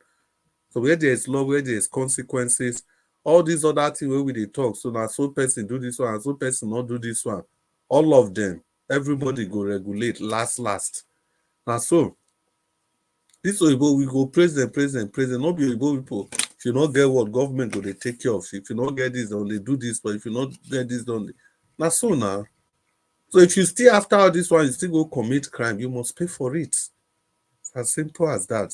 But if you not create society where people go feel live normally, where people go feel live with dignity, then whatever come out of it, you go bear them. Now my view be that, it doesn't mean that I mean know it all. No, that's just my brother. View. That your view makes sense. It makes sense. Over sense now it makes. That's just what we talk. We're not to deceive ourselves. You don't drive now. You get sense in there. if camera catch me, police not there. Nigeria police they say you see the even the drive. You say police not there. This camera just catch you and stop this coming for they house. drive they come for party for night with bottle of whiskey for your this thing there. Police catch you, police go collect the remaining bottle of whiskey. So now only you want just to enjoy this one. Mr. Chris, see, somebody, you see Nigeria just find bad that the government are doing. Someone say, oh, I read some comments. I went to comment section. I read just one. I capture one thing. He said, "Oh, I should not talk to Yahoo boys. I should talk to Nigeria government." You see all those things I'm talking about? That is true. Not true. Which one is true? What are you talking? Ogachimeze, wait now. You see, you still they make that fallacy. You're also making the fallacy. Say Nigerians, you know if you take the comment with one person for comment section, right? But that's the real thing there. You can't say Nigeria is doing bad. Oh, the people, don't worry, they will defraud you, then you will understand what I'm saying about. Listen, that person not represent the whole Nigeria. Even this argument self, if you even say maybe we pull leg for this, and I make me the talk. Say this thing, you cannot say it's completely right or it's completely wrong. If you say maybe we pull leg come on for the thing now, I feel they here they support the person who writes that thing. And see, Mr. Chris. Yeah. The problem are the government. Yeah, now be wait now they come. That person will write that all these things. So I go sit down here, bring 100 of points to take support that person. Maybe we not even take and go far. Look election where we conduct. That one not pass Yahoo. The president today, with Yahoo, they pass that one. He's working a free man. The person will use computer, they scan some few couple of thousands of dollars, they pursue and they go. Nigeria will never ever better. You see all these things, we are doing. No way. Wait now, the same police they guide the big thieves. Because stealing for Nigeria, if you wait till they caught thief, now no fit thief enough to take bribe the system, now they go jail. So if all these big men, this budget, 600 billion, 1 trillion, now police they guide those people.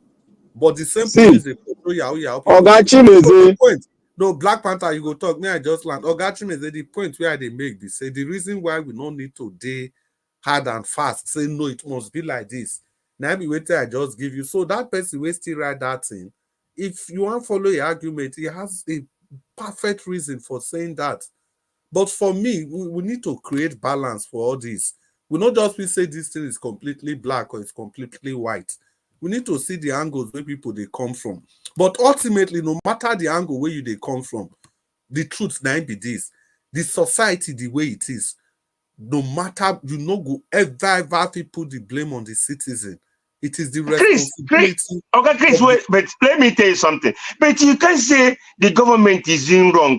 So you too, you doing wrong too. No, so how are we going to get out from this? Your life depends on the government. Your life depends on that government. If you don't know, your life depends on the government. Wait. Let's make this clear. We are on air. The argument is not that because government is doing wrong, that the people should also be doing wrong. No. That is not what we are saying. Not be that one with they talk. Say because government they do wrong. So that's the reason why the people should be. We are even blaming the government for not setting appropriate mechanism in place to prevent wrongdoings. We have to get it. People don't just wake up and start doing what is right. We are humans. People have the I agree with everybody here. Let me tell you something. Let me tell you something now. Maybe this one. How many times Nigerians don't talk, say, now 8 minutes people get to talk. Whereas every time somebody they talk, now better they ring bell before the person go stop they talk. Just that alone. Imagine if Nigerians know they enforce the rule. Not be talk, people go they talk. See, the point be say, if it happen like that, if it has happened to you, it has happened to me, it has happened to everybody, you not feel reduce your own crime. Say, and I just talk. Now, no. We are all breaking the rules. You break the rules. This say it's not different from who go do Yahoo. So the point where they make be say, as long as there is somebody to control the people, just like Nigeria Watch they do, if you not do it like that, the whole place will go to chaos. That is what rules are made for. So nobody is saying that, okay, maybe if Nigeria they talk sometimes, if they talk past 8 minutes because now everybody. No, that is not what we are saying. We are not saying that because the politicians, the leaders, they are doing crime, that the people should also be doing crime. No, that is not the argument. It's far from that. What we are saying is that the standard setting. My own thing is, if my father is doing bad thing, I won't follow him do bad thing. That's my own. Yeah, it's so okay. I don't get it that way. The I beg, way you guys I get my time, I beg. And Not to Black waste. Panther, your turn to talk. Ogachime is Let time, I go teach am here. Now, no, they talk the right thing. That's no, why I know they Black get Panther, time. teach wetin. You be papa. Everybody gets his Look, view now. no, una not give am the understanding. No. Black Panther, present your own. You no go teach any person anything. Make your Okay, own let point. me present my own. See, Ogachimeze, you have turned it to another direction. The old situation we have discussed before, you have turned it to another direction. Let me tell you, Ogachimeze. Sorry, Black Panther, sorry. I know. Just 1 minute, just 10 seconds. You see, the reason is because we talked about government. We tell them what they are doing. Then the same thing when we turn ourselves, I talk to ourselves too, not only government. Ogachimeze, see, every society are different. I start with that. And if we take statistics, the role where the people they play, if we want to give percentage so that we'll get our statistics mapped very well, the totality of the fault is not only on the government. We have a percentage on the people. The people have 20% fault. In a sick society, the government dictates the pace of how the society will look like. Like your business, without a good economic policy, your business cannot go fine and you cannot make profit that you use to take care of your family. Therefore, the government dictates wetin you go be for future. And if a society, there is no law in a society, the human being is bound to react against what the government is doing, not giving them what it's supposed to do. Human beings bound to commit crime. In America here today, do you know how long it took them to get the society in order? It took them a long time. So everybody, when they tell you that the government is the bane of the problem, is because the percentage on the government is very high. Therefore, the government takes all the blame. Because if the structure that will maintain law and order in the society are there, the tendency of people committing crime will be very, very low and minimized. That is why you put all the blame on the government. Okay, you and I, we are talking here now that they should change the rules and regulation on how the country will how the country will look like. They said no. They said you must follow their own. No, their own is creating more yahoo, creating more thief, creating more 419. Will you not say a man that the law is like oppressing? We know it's not bound to survive. We not try to survive. You are complaining now. Who is making you to complain? Is it not the government? But because you still have something to bank on, to survive on with your family, that is why you have not gone astray. If the government push you to the box, you will go out there and commit any crime just to survive. Look at what happened here in Germany when the war was going on. The people were committing crime. They were using guns to go and steal because they are hungry. There's no food for them to eat. Now will you blame it on the people? When they box them to the corner. Moderate your word, Sorry.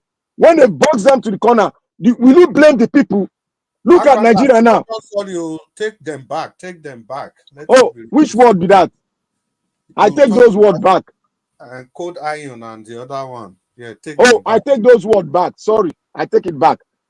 See, when the society laws are not made by the government, the reason why you have a government is for government to control the economy, the way of life of the people, and so many other things that they can put in place so that we can have a sane society.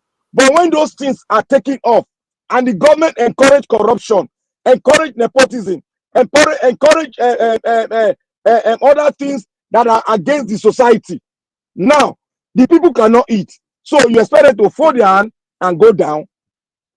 That tendency to commit something that is against the society will rise up. That is how human being is. You cannot take that out of human being. Everybody has a level of intake of the atrocity by the government. Everybody has a level. Some people is high, some people is low, some people is mid. But when you get to the lowest point, people are bound to go against the government. And that will result to so many crime. Okay, EFCC, why are they not arresting people?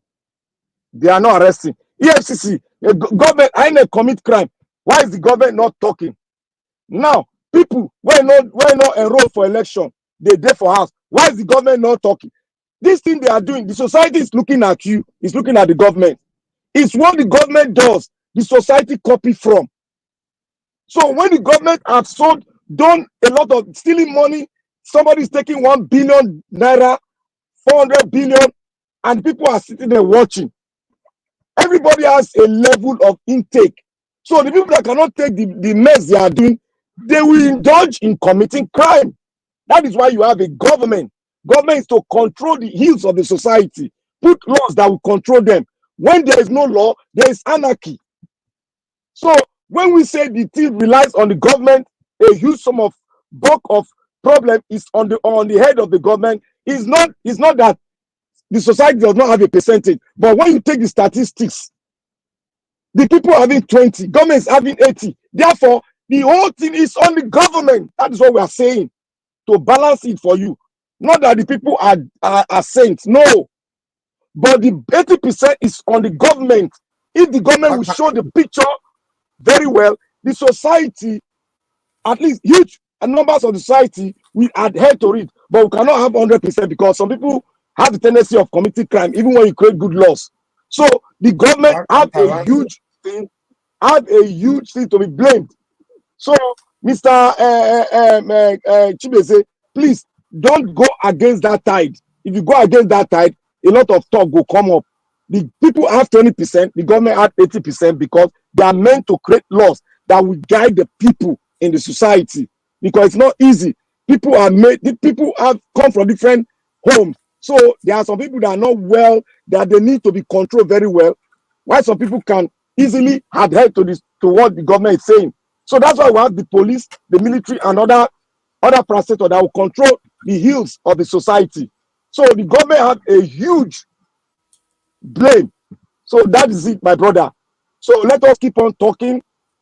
We don't have any other thing but to talk. As we talk, we are educating people, and it's a multiplying effect. Those that are hearing us are also talking. Those that hear them are also talking. So it's a mind-changing principle that we are undergoing now. We are doing it. Let's keep on doing it. People will hear us, whether they don't have light. But if somebody hears, he will transfer it. He will make a phone call and talk to them. That is how we are going to continue doing it. The more we put effort, the more the people will hear. So I just want to urge us to continue it, and I want to thank Nigerian for giving us a platform where we can speak, despite little people are hearing. But as we speak, at least somebody will pick this our voice to them. That is how we continue to change the society, and the government is even helping us. The more you push the people, the more people will be searching and looking for information so that they can be well abreast and do the needful. So I want to thank everybody. May God bless every one of us. Mommy in diaspora, you are a diamond. I love you. I love everybody. God bless us. Thank you. Thank you very much. Mr. Chris. I just see Oga Jonathan, they open the mic. Mr. Jonathan, are you around? Yes, I'm here. Yeah, I'm listening. I've been listening. It's just that I was, I was busy. But Okay, I've been listening to all the conversation, Mr. but Jonathan, because talk if to I us. come in, I don't want to disrupt the The broadcast. flow, yeah. Yeah. So, Mr. Jonathan, if you are ready, talk to us. Your final submission. Yeah. Thank you very much. I greet everyone once again. You see, the in as much as we know, we should not sometimes in the process of coming out with our, let me just put it, with our hunger sometimes, because Nigeria issue, if you are not angry, that means you don't have blood that is flowing in your veins. If you have blood and you are honest, you have real blood flowing in your veins and you are honest, no way you will be hungry. Sometimes you will be hungry to a point where some people, and that anger, comes from different direction. The way people react to the anger is different. Some people will just say, Nigerian stuff, I'm done. I'm not going to say anything again. That's venting their anger. That's one way. Some people will just say that, you know what? The way this country is going right now, government is to be blamed. Some people will say it is the people that were to be blamed. Yes, the fact is, as far as I know it, everybody has a share. But Nigeria is a corrupt country. But we must not, kind of mix it up to a point where we are giving the government a room or trying to accommodate their shenanigans, their lies, their corrupt practices. There should be no room for them. We should not accommodate it at all. Largely, they are to be blamed. It is the government of Nigeria that is to be blamed. What do you expect of people? That is, when they talk of Nigerians coming out, today, one of the videos presented today, on this broadcast earlier, they show a woman who was queuing at one of the filling station to buy petrol. And she said she's been there for 3 hours or 4 hours, whatever. And she said, I'm earning 70,000. How do they expect me to survive? Something to that effect. And I was thinking, see, this is a woman. She says she's earning 70,000 and she's riding a car and she's fueling the car. There are only two ways to it. Two ways. Either she's from a family that is supporting her lifestyle. Maybe the husband, maybe the family overall is buoyant enough to be supporting. Or whatever agency or ministry where she's working, she's corrupt. That's the only way you can be earning 70,000 in Nigeria and still be driving car. Which car? You're supposed to have parked that car long ago. How do you want to do it? At the minimum, in a month, you will need to fuel the car with 50,000 naira. Even if you are living, and she says she's in Lagos, that video, she's in Lagos. So let's even say that you are working in Ikeja. You are living in Yaba, mainland to mainland, not mainland to island. Let's just say mainland to mainland. Every day. There is no way that every two weeks you will not buy 20,000 naira petrol. It's not possible. That's 20 liters. That means you are driving from Yaba to Ikeja. You can't use it. 2 weeks is too much. You can't. Maybe 1 week at the max. But give it. Let's say you are even spending 40,000 naira to fuel. How do you survive with 70,000 naira? That's why I said, well, maybe she has a family that is supporting the lifestyle, or wherever she's working, she's collecting something. That's the problem. So somebody like that will not come out to protest because they are still finding a way somehow. That's where you will blame the people. But however, it is the government that forced people to that point where wherever they find themselves, they are not allowing the system to work. If you go to whichever office that woman is working, they will frustrate your life. Any agency, or government office, wherever that woman, they will frustrate your life to get anything out of that office. Because they will collect 5,000 here, 3,000 naira here, 10,000 naira there, 20,000 naira there. They put it in a pool. And at the end of the day or at the end of the week, they share it. Because he's getting something from somewhere. That's in Nigeria of today, no human being, no family can survive with 70,000 naira without getting something from somewhere. It's not possible. And you still be riding car. You still be fueling that car. It's not possible now. We are not fools now.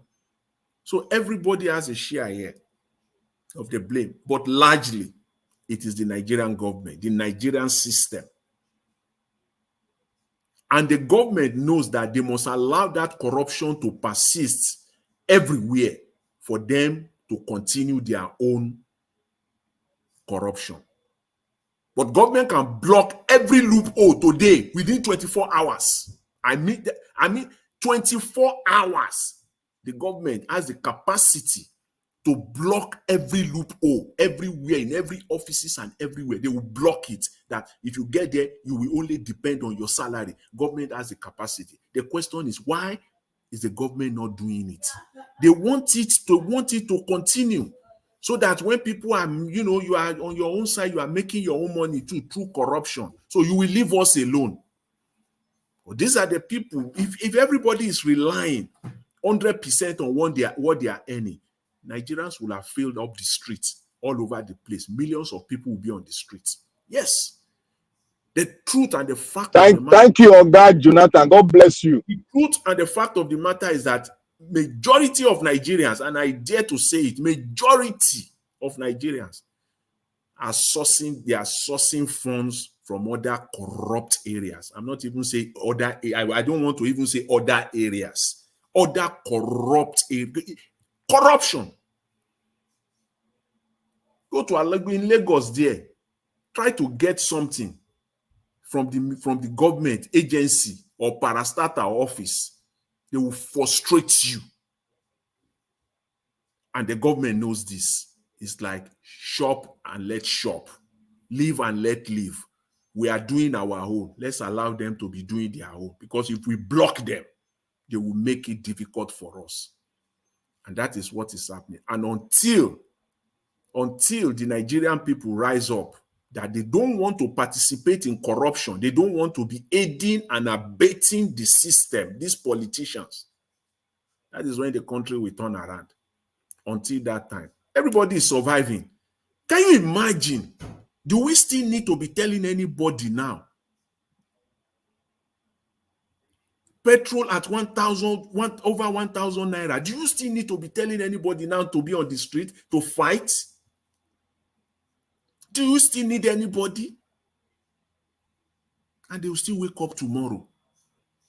They will still wake up tomorrow. You will go to Lagos, go to between 6:30 in the morning, between 6:30 in the morning to 8:30 to 9 a.m. The third mainland bridge is traffic. It's traffic. Filled up. You say, everybody is still buying this petrol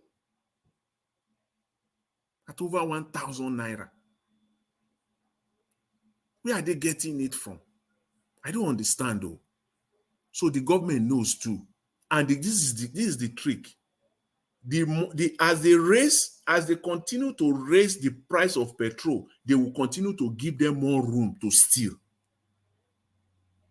They will continue to give civil servants more room, make it more easier for them to steal in their various departments and offices where they are, so that they can accommodate this price, this hike.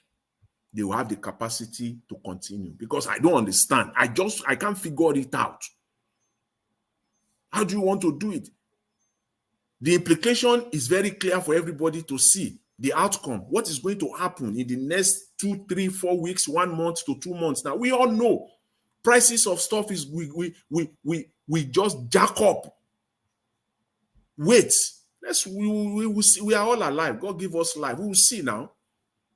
Because that trailer, you have just imported your stuff now, you go through customs, your goods just arrive this week, you complete all your paperwork by next week, you clear your goods from custom, maybe sometime next week. You have budgeted that trailer that will take your container, you will offload from the container to the trailer that will now take it from Lagos to Port Harcourt or from Lagos to Ibadan, wherever now. Wait, by next week, you will pay double. That trailer, you say, but the last time I did it 3 months ago, I paid 700,000. The same trailer now, they will be telling you it's 1.4 million. Are you going to sell that same product for the same price? Of course not. Of course not. So everything is going to jack up. Remember, Nigeria is import-dependent country. Everything is imported. So the next round of importation that are coming in now, as they are coming in now, the cost of transportation, they will move their goods from Lagos. They will move it to various destinations. Those people, those farmers now, they want to move their gari and their yam now from the middle belt now to various markets in Nigeria. Those trailers now, the price now will go up by between 50 to 100%. Accordingly, they will adjust it accordingly. So we are going to see. So when we say the pains has just begun, we haven't seen anything yet. So in the next 2-3 weeks, we'll start seeing the fallout, because everybody will adjust. By the time you get to the motor park, by the time you call your boss, your transport companies, they will tell you, sir, we know that the full load of trailer was 700,000 naira, but now because of the price of petrol, it is now 1,000. It is now 1,000. It is now 1.3 million. You will pay them. You will pay them, but the final buyers, Nigerians, they will pay you. You will adjust your price accordingly. So that's why I said I don't understand how Nigerians are still coping, except for this single reason alone, that everybody is corrupt. One way or the other, they are managing it out. All landlords now, they will adjust too. Houses that you are renting for people that are renting for 500,000, they will jack it up to 1 million, 1.2 million. So everybody will have to adjust. So that's where we are in Nigeria. So there is no letting down. There is no breathing space for the people. It's going to get in as much as I just wish that there is something good somewhere. But the truth is that there is none. There is just none. But I can comfort myself on this one. At least let me just comfort myself, and people who can also take it and just take it. I was reading earlier today. I think I saw it on Arise. A Nigerian, one Professor Peter Nwosu, inaugurated as the first black man as the president of the New York State University. I think I can take pride in that. A Nigerian, true Nigerian. In fact, all his family members. Black Panther, sorry. Don't forget, that woman say he go take her. Mr. Jonathan, sorry. Yeah. Don't forget, that woman say go take her like 100,000 to fill the tank. Because you say 70,000. I don't want to interrupt you then. He will say go take her like 100,000 to fill the tank. And she they receive 70,000. 70,000. Says, hey. So how can you juxtapose that? It doesn't add up, except for the fact that, okay, maybe she's for her husband, the family is okay, so she's patching up there. Or as a civil servant, wherever she is, she's part of the problem. That's it. There's no any other way you want to slice it. Those are the two options, because you cannot just you can't put knife on everybody's neck. Some people come from a good, family. Their families are doing well. A woman, the husband is doing well. The woman, the man, the wife is doing well. So they are, putting it here and there. Or the family overall is okay. So even though the person is working in a federal agency or ministry, or even though the person is a civil servant earning the 7,000, they can still be riding, nice car and be living their life. We have them. Sorry, bros.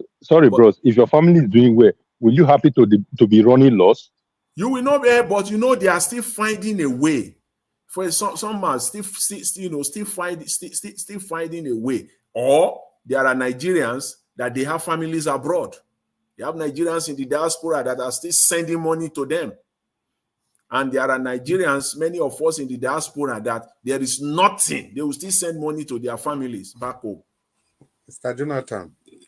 Let me just, like me, for example, now, even when I refuse, I'm not sending money to any brother, any sister again, but they know that they will go to my mother.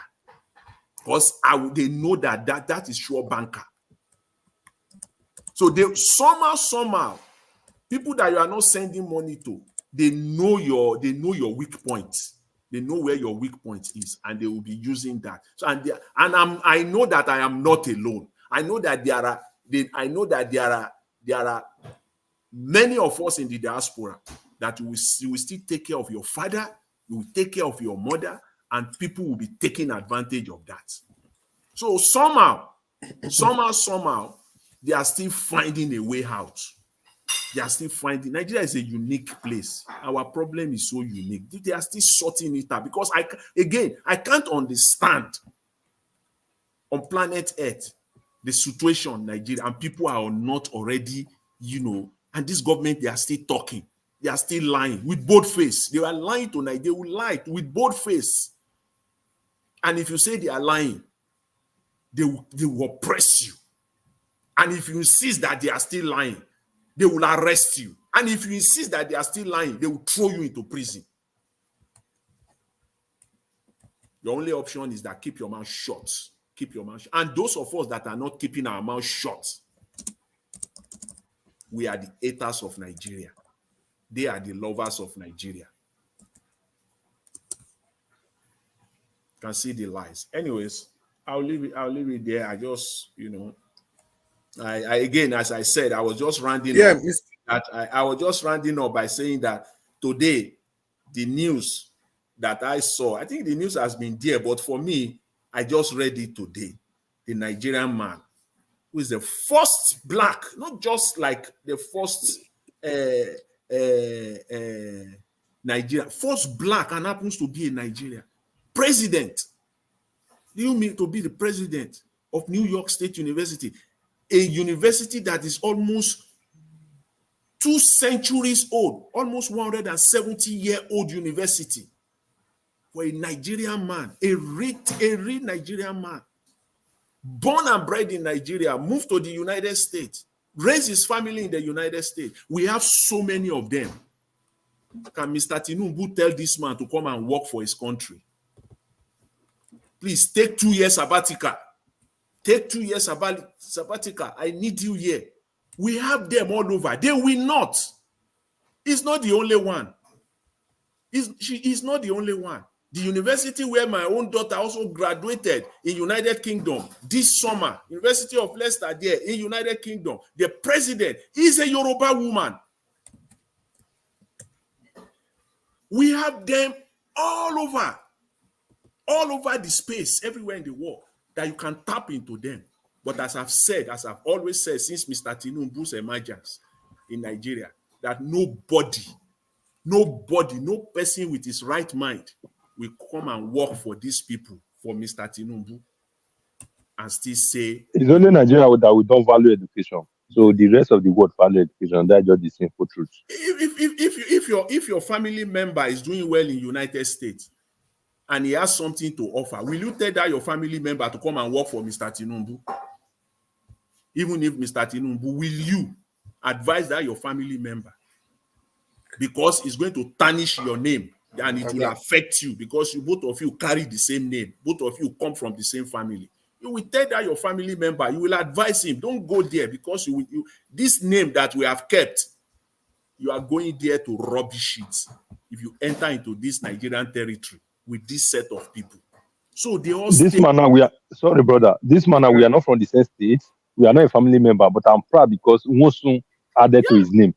But Mr. if it's Owusu, a criminal issue, I will when not, he was I will be inaugurated, scared. you will see he I was will never even proud. appreciate. The wife, the children, they wore Nigerian dress with their cap. They did not just anyone. They didn't even make it ambiguous. They wore the local Ankara right there when the man was inaugurated. Do you know what it means to be the president of the New York State University? Do you know what it is? It's not a joke. They don't know now. Many don't know now. Mr. Jonathan. Yes. Yeah, just bring it to a I'm close. proud of 10 that. seconds. Bring it to a I'm proud. close. I just Yeah. want to say that I'm proud of that.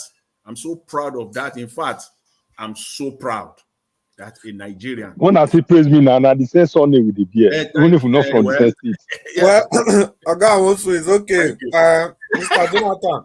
Thank you very much, Mr. Chris. I Yeah, it appreciate was you. tough. It wouldn't make any sense to have stopped you, in all honesty. It couldn't have made any sense at all. So I just allowed you to do the analysis, at least, when it comes to issues like this.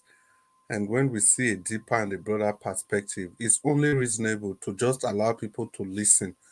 And I'm sure with your presentation, there's some sanity about these arguments. Yeah, that's how it should be. This is why it's Nigeria. Once again, thank you for that deep and very resourceful angle to the discourse. And fortunately or unfortunately, that was not part of the broadcast. You see, now so this presentation they go. It was Uwonsu and Ogachi Meze argument. Now it lead to that, and that one can take a large chunk of the presentation. Imagine it's supposed to be 4 minutes. They converted it. They converted it. People on the comment section, people listening to us from all over the world. When I see now, Oga Jonathan don't deliver one kind powerful lecture. At least maybe we still respond with likes and shares. Maybe respond with some likes. I beg. We use God beg una. Now the only way to take support this station, to be part of the solution to Nigeria's problem. I did look all of now for comment section. Make I begin the greet una small. Antonio Ola. Antonio Ola say great submission at Mr. Jonathan. Oga Antonio Ola, you go do us favor. Share this broadcast now to 10 people for your social media handle. At least 10 people. Madam Peggy Modi. Madam Peggy Modi, I want to Oliver Twist to make you do as you do before. I beg. Make you share this broadcast as you do them before. As they do them every day. But today, now 10 people. Antonio Ola, I see your thumbs up. Now be say you go do the 10 people sharing. Ikponwosa Amorege, we greet you, I beg. We greet you now. Mona share this broadcast. Mona like this broadcast. Mona subscribe to this station. And Mona buy Oga Naija Watch coffee. Me just dey backstage, they listen to everybody. So that me sleep no catch her, make you not fall asleep. Madam Uche na Otiaba. See everybody the thumbs up for Jonathan. Now the thumbs up for Oga Jonathan. So make una share the broadcast. People where they call una names. So at least to 10 people. Oga Henry, thank you. Like and subscribe. Thank you, Oga Henry. Una do well. May the good Lord continue to bless all of you. Madam Peggy Modi, I don't holler you before. Madam Love Maduka, your face. Madam Love Maduka, share the broadcast to Abeg. Share it to 10 people. It's good to have you on the show. Madam Love Maduka, good evening. Show. I greet you. Make una share the broadcast as I harvest una name. Oriyomi Abdul, you do well. Johnson, in short, Oriyomi Abdul, Johnson Malo, I don't even need to talk. I know soon una know waiting to do. If una never share reach 10 before, make una make am 10 because now 5 I be the ask. But this Oga Jonathan submission now, it don't scatter everybody head. So make una Maxwell CA. I beg. Oga Maxwell be the ask for link since. So Oga Maxwell, if you scroll down, you go see link. I don't see that your comment since. I for don't inform Oga Naija Watch. Jeje Laye, we greet you. Jeje Laye, may you share, like. One man went to moon. One man, it's good to have you. God's child, we greet you. It's good to have you here. Gladys, oh yeah, but Madam Gladys, it's good to have you. Agio Deborah. Deborah, your face. It's good to have you on the show. Share. Blessed lady, good evening. It's good to have all of you on the show. Irene Finest, the finest. We greet you especially, Mommy Diaspora. Yeah. Una do well. So finally, all of us don't talk. We're supposed to bring this show to a conclusion. But if Ghana and Jawas go agree, I for say maybe we just make all of una use 1 minute, take greet people, make una take give una final thought. As Oga Jonathan don't drop a bomb, so we no go allow this bomb go like this. All of us will remain at least. Make we give our final thought if na 1 minute. Oga Wonsu, you still did there, so I know say you did. Make you just give your final conclusion. Oga Wonsu. I hear you, my Make am short to 1 minute. After you, Oga Chimeze, you go ready. Oh. Now only once we go call your name. After you, Black Panther, you go ready. Then after Black Panther, Oga Jonathan, make you put butter for the bread where you don't give us. May you put butter. May you conclude the matter.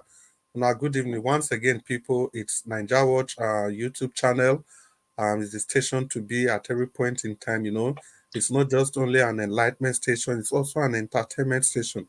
Like I said, the station helps to cure us of our depression. If you are having a bad day, all you need to do is to remember that in the evening, for over 4 hours, Nigeria Watch is going to keep you engaged.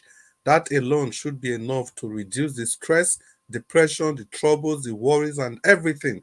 Because you are coming to listen to authentic news, authentic information, not just stations that are biased left, right, and center.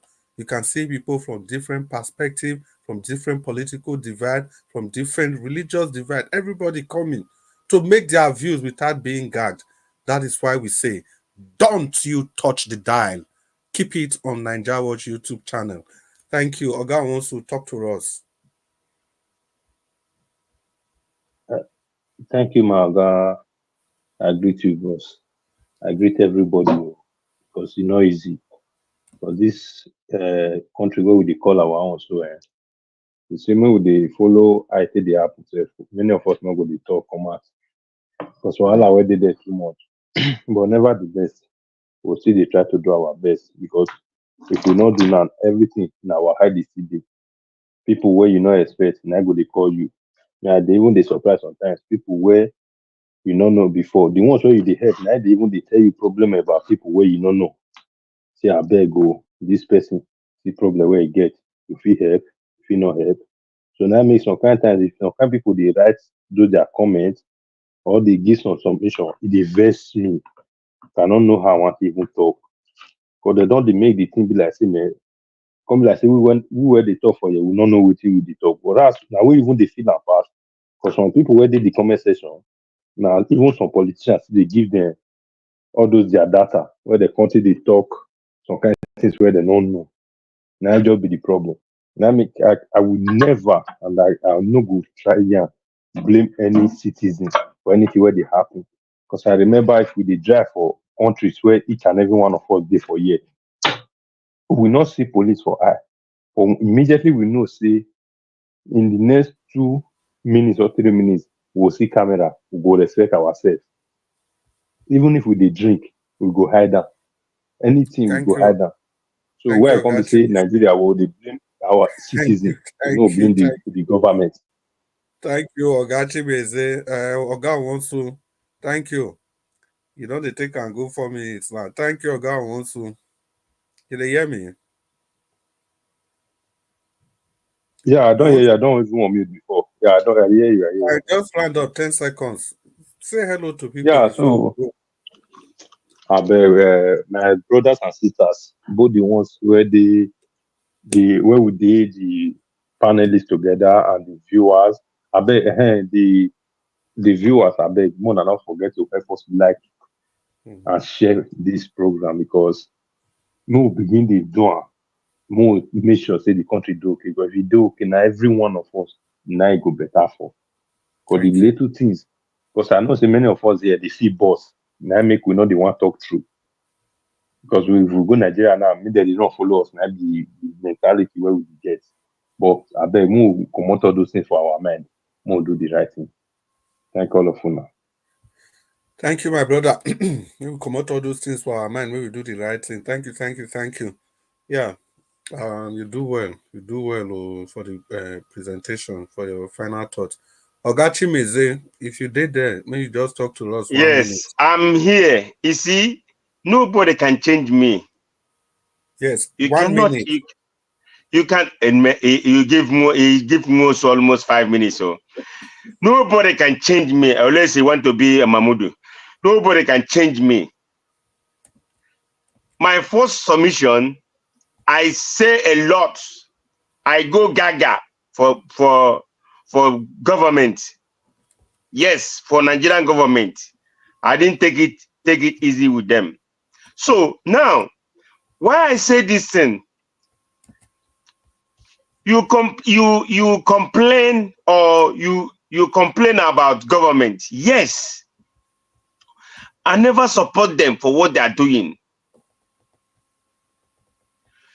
Okay, yes, what they are doing is very bad, but because of what your government is doing, you start your own bad thing too. That's where I'm going, and people here justify those things. That's my anger. So nobody can change me the way I see things. Maybe you don't see it the way I see it, but me, the way I see things, I see it the way I see it. So and I have to blame my people. You can't tell me you blame people 0%. Who does that?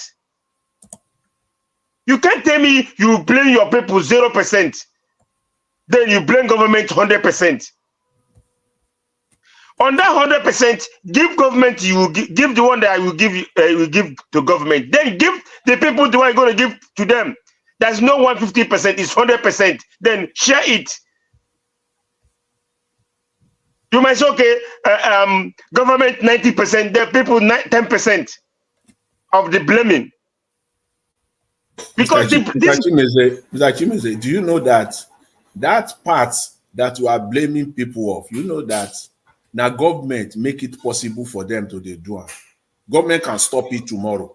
You know. Okay, government can stop it tomorrow. You, God will bless you. Government can stop. Okay, government can stop it tomorrow. So people that kidnapping, do you know how many? Do you know they have been kidnapping? How many? So, when the kidnapping started? Eh? You remember the Evans? You remember Evans? So all these people, you telling me because of the government is getting it wrong, they will go and sow their hand and be buying people for money. My people, you guys, you check what you're saying, no?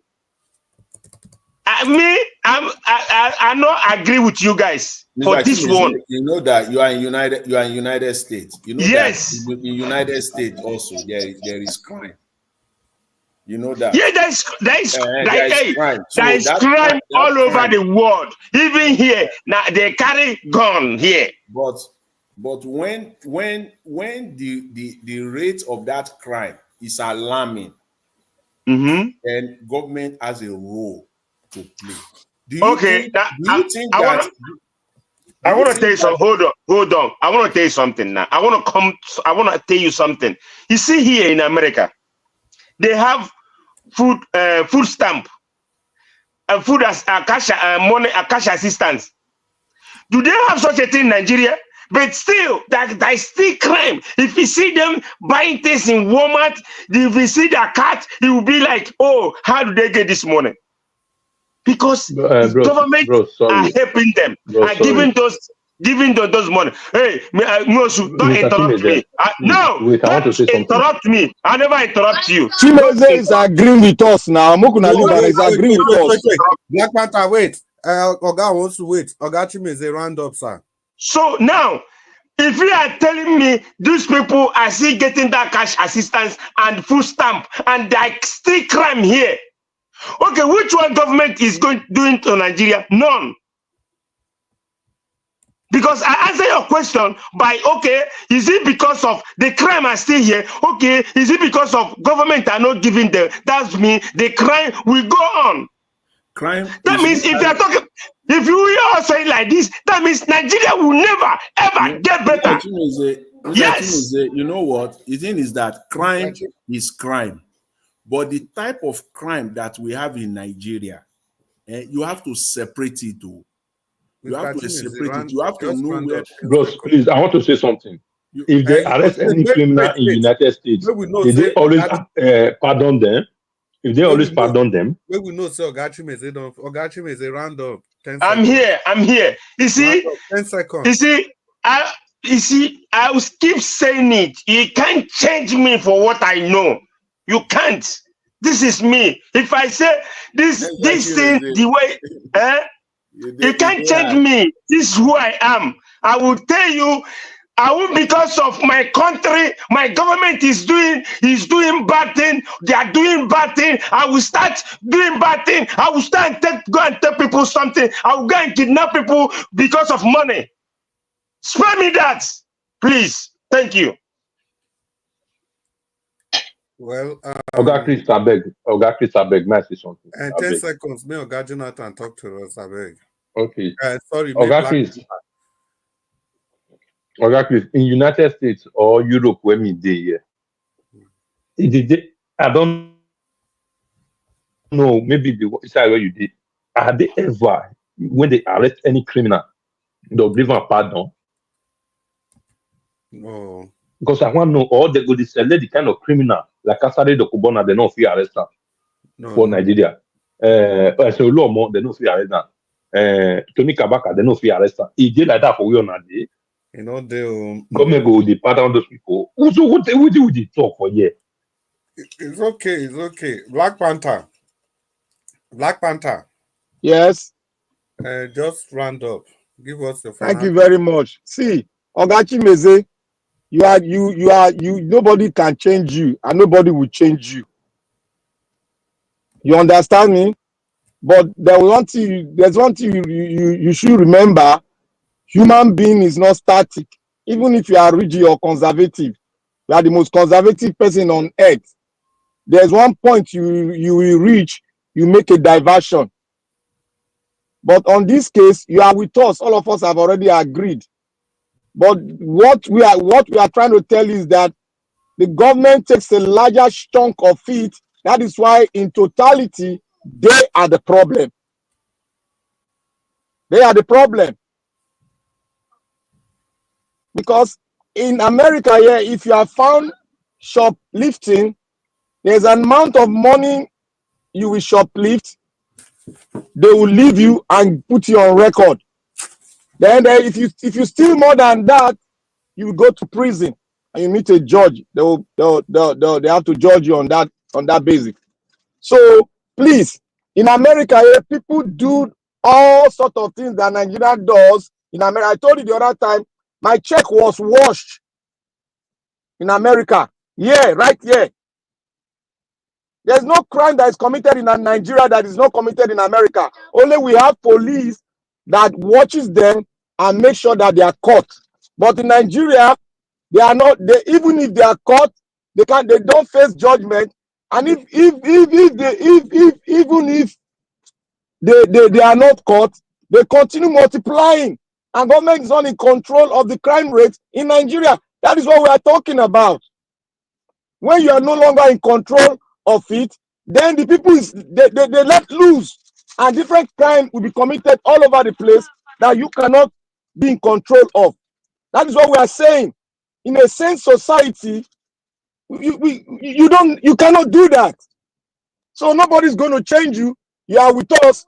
We are giving the government percentage, and the people, they have small percentage, because the government is in control of destinies. Destiny, like your business, government control of your business. You cannot do business. That's why you are crying. Is it not so? That is what I'm saying. So thank everybody. Please continue to listen to us, and may God bless you all. God bless Nigeria. God bless Mom in Diaspora, and bless all the listeners. Please let us have a multiplying effect. Keep on telling the people what you have heard here. Make a phone call, tell them what you have heard here. Thank you.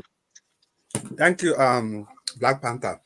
Mr. Jonathan, you want to round up now? 2 minutes. Yeah, quickly. Yeah, just I don't even say spend up to that, but I just want to say that we must not conflict or complicate this issue. We know that Nigeria is a unique country in the sense of it. When it comes to corruption, corruption is everywhere in the world. All governments around the world, they are fighting corruption within their system. The type of corruption that we have in Nigeria is being influenced by the government itself. That is the difference. You have to know, you have to understand that difference there. I beg, Mr. Jonathan, pause. Yes. See that statement you just made now? I think I don't know how to see. It just scattered. Mr. Jonathan has closed the matter. You don't close the matter. I beg, Mr. Jonathan, you have to share this broadcast to at least 10 people from your group, from whichever group you belong to. Ogachimeze, that is just the difference. The kind of corruption we have here now, the government, they create them. Can't you get it? Yeah. I beg, Mr. Jonathan. Yeah, that's the issue that we have in Nigeria. Our own corruption is being influenced. See, created by government. As if you go to New York in United States, see, as they say it's a city that never goes to sleep. All sorts of things are happening there. But can you find a place in New York that you can say where you will see openly people will be committing crime, as in open? For example, prostitution in the open space, and police will not clamp down on them. Let's even leave that aside. The real problem of Nigeria, the real issue of corruption in Nigeria, 99.99% of all the corruptions in Nigeria, the government allowed it to happen. Corruption in broad daylight, deliberately, they will just throw face. They will throw face when it suits them. Simple. They will bring out their bulldog when they want to intimidate or they want to fight, personal vendetta with another, with an individual or a group of people, or even a political party, a whole political party. The government will come after them. So everything that is happening in Nigeria, we all know. The Nigerian problem, see, as I said, government can wake up tomorrow where if you steal 1 naira in Nigeria, see, the system in Nigeria is so sophisticated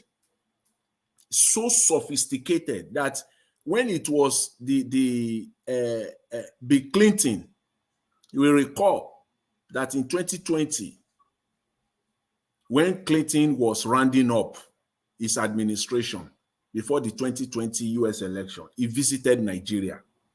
He visited Obasanjo.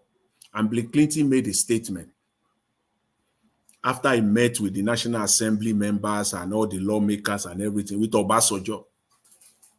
In that famous speech, he said United States has a lot to learn from Nigeria, that there is no institution that Nigeria does not have. No institution. That's Bill Clinton. I try to paraphrase what he said. He said there is no institution in any area of governance and public policy that Nigeria does not have. And truly, when you look at Nigeria, they have it. They have everything is all there. So what does that tell you? A rational mind.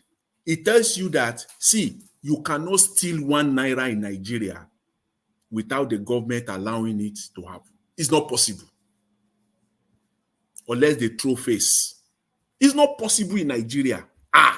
1 naira, I'm not even talking of these billions they are talking about today. Now they are going into the territory of trillions now. The billions is not enough again. The billions is not enough again. Now they are now going into the territory of trillions. That's what they are stealing now. And I can tell you for free that Nigerian system, the policies that they have in place, institutions that they have in place, if they allow it to work, you can't steal 1 naira in Nigeria and go away except somebody throw face. Somebody just deliberately pretend and throw face. 1 naira. The person will go to jail. All the system, check and balances, they are all there. And then you'll be wondering, why is it not working? Why is it failing? Because everybody is part of it. That is our problem in Nigeria. The government is allowing it to happen. So for me, I think the government takes a larger chunk of the blame. A larger chunk. Or the only place where you can blame Nigerians, if you want to come to morality, that okay, at least you should know right from wrong. After all, if they are stealing in your ministry and you are sitting down in that office, why do you have to partake of that stealing or that corruption? Why don't you throw face and do the right thing?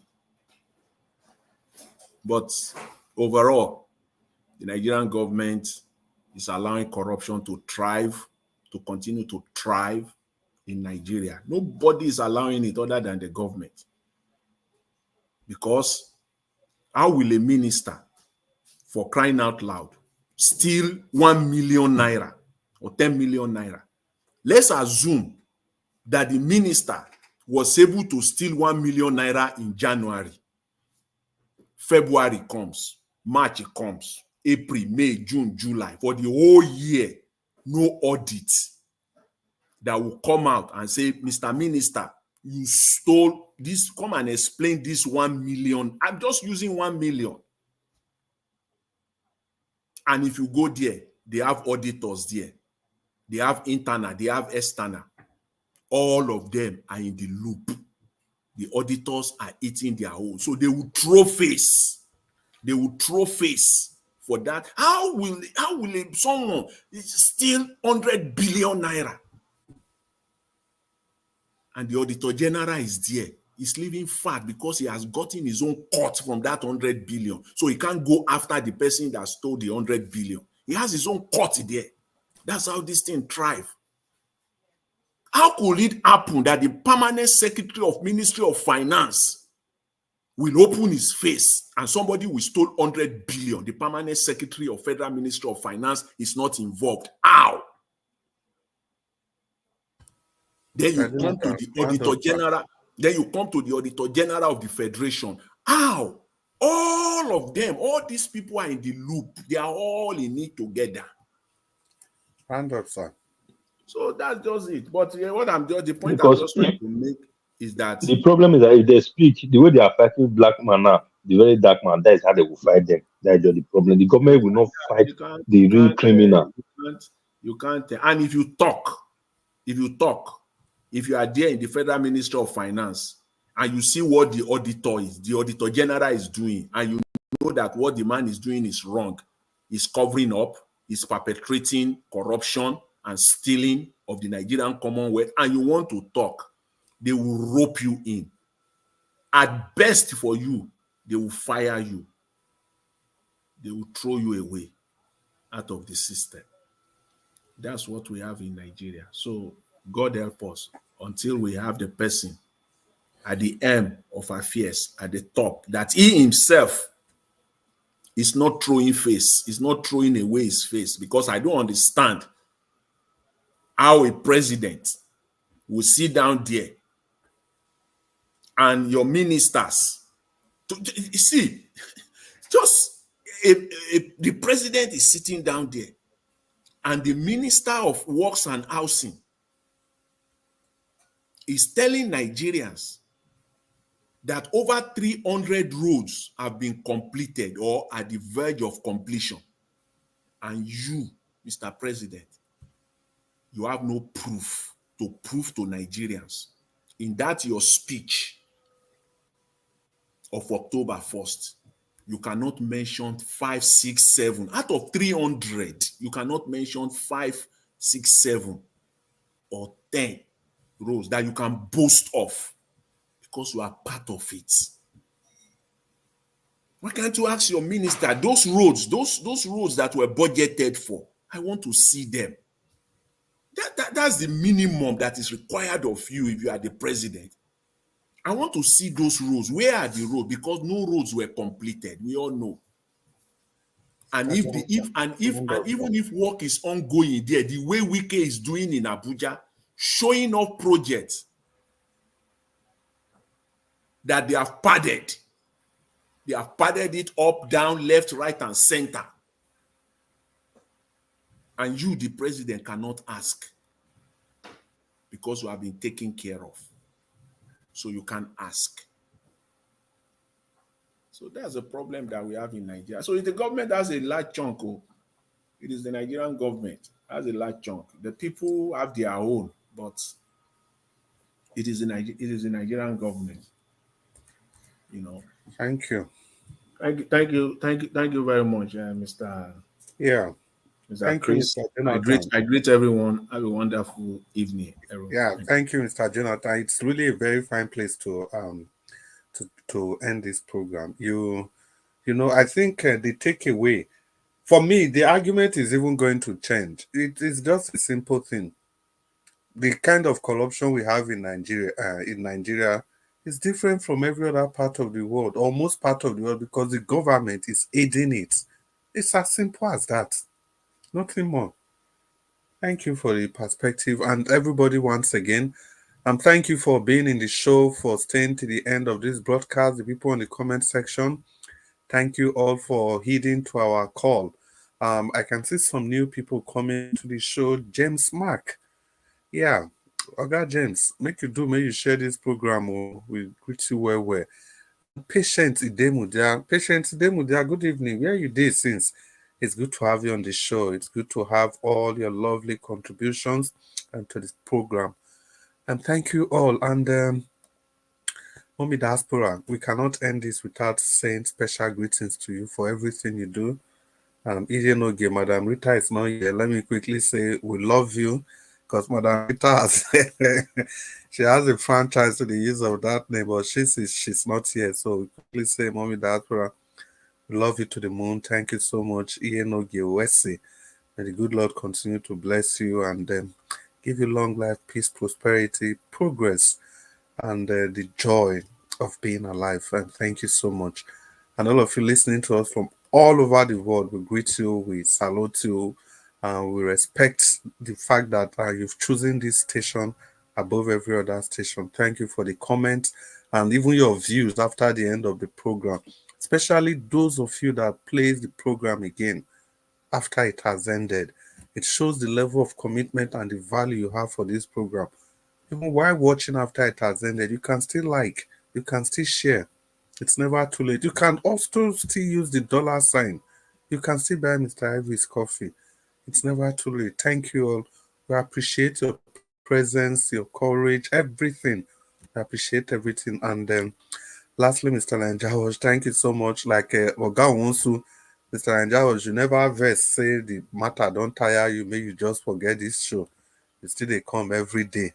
They broadcast, despite all the things we're supposed to make somebody vex. You are simply the best. We love you. We appreciate you.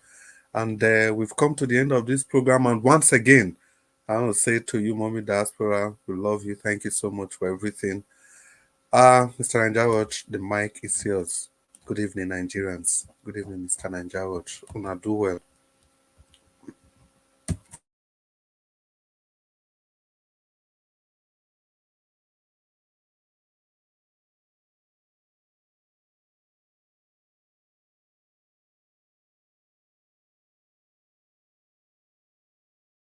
Nigeria boy don't sleep.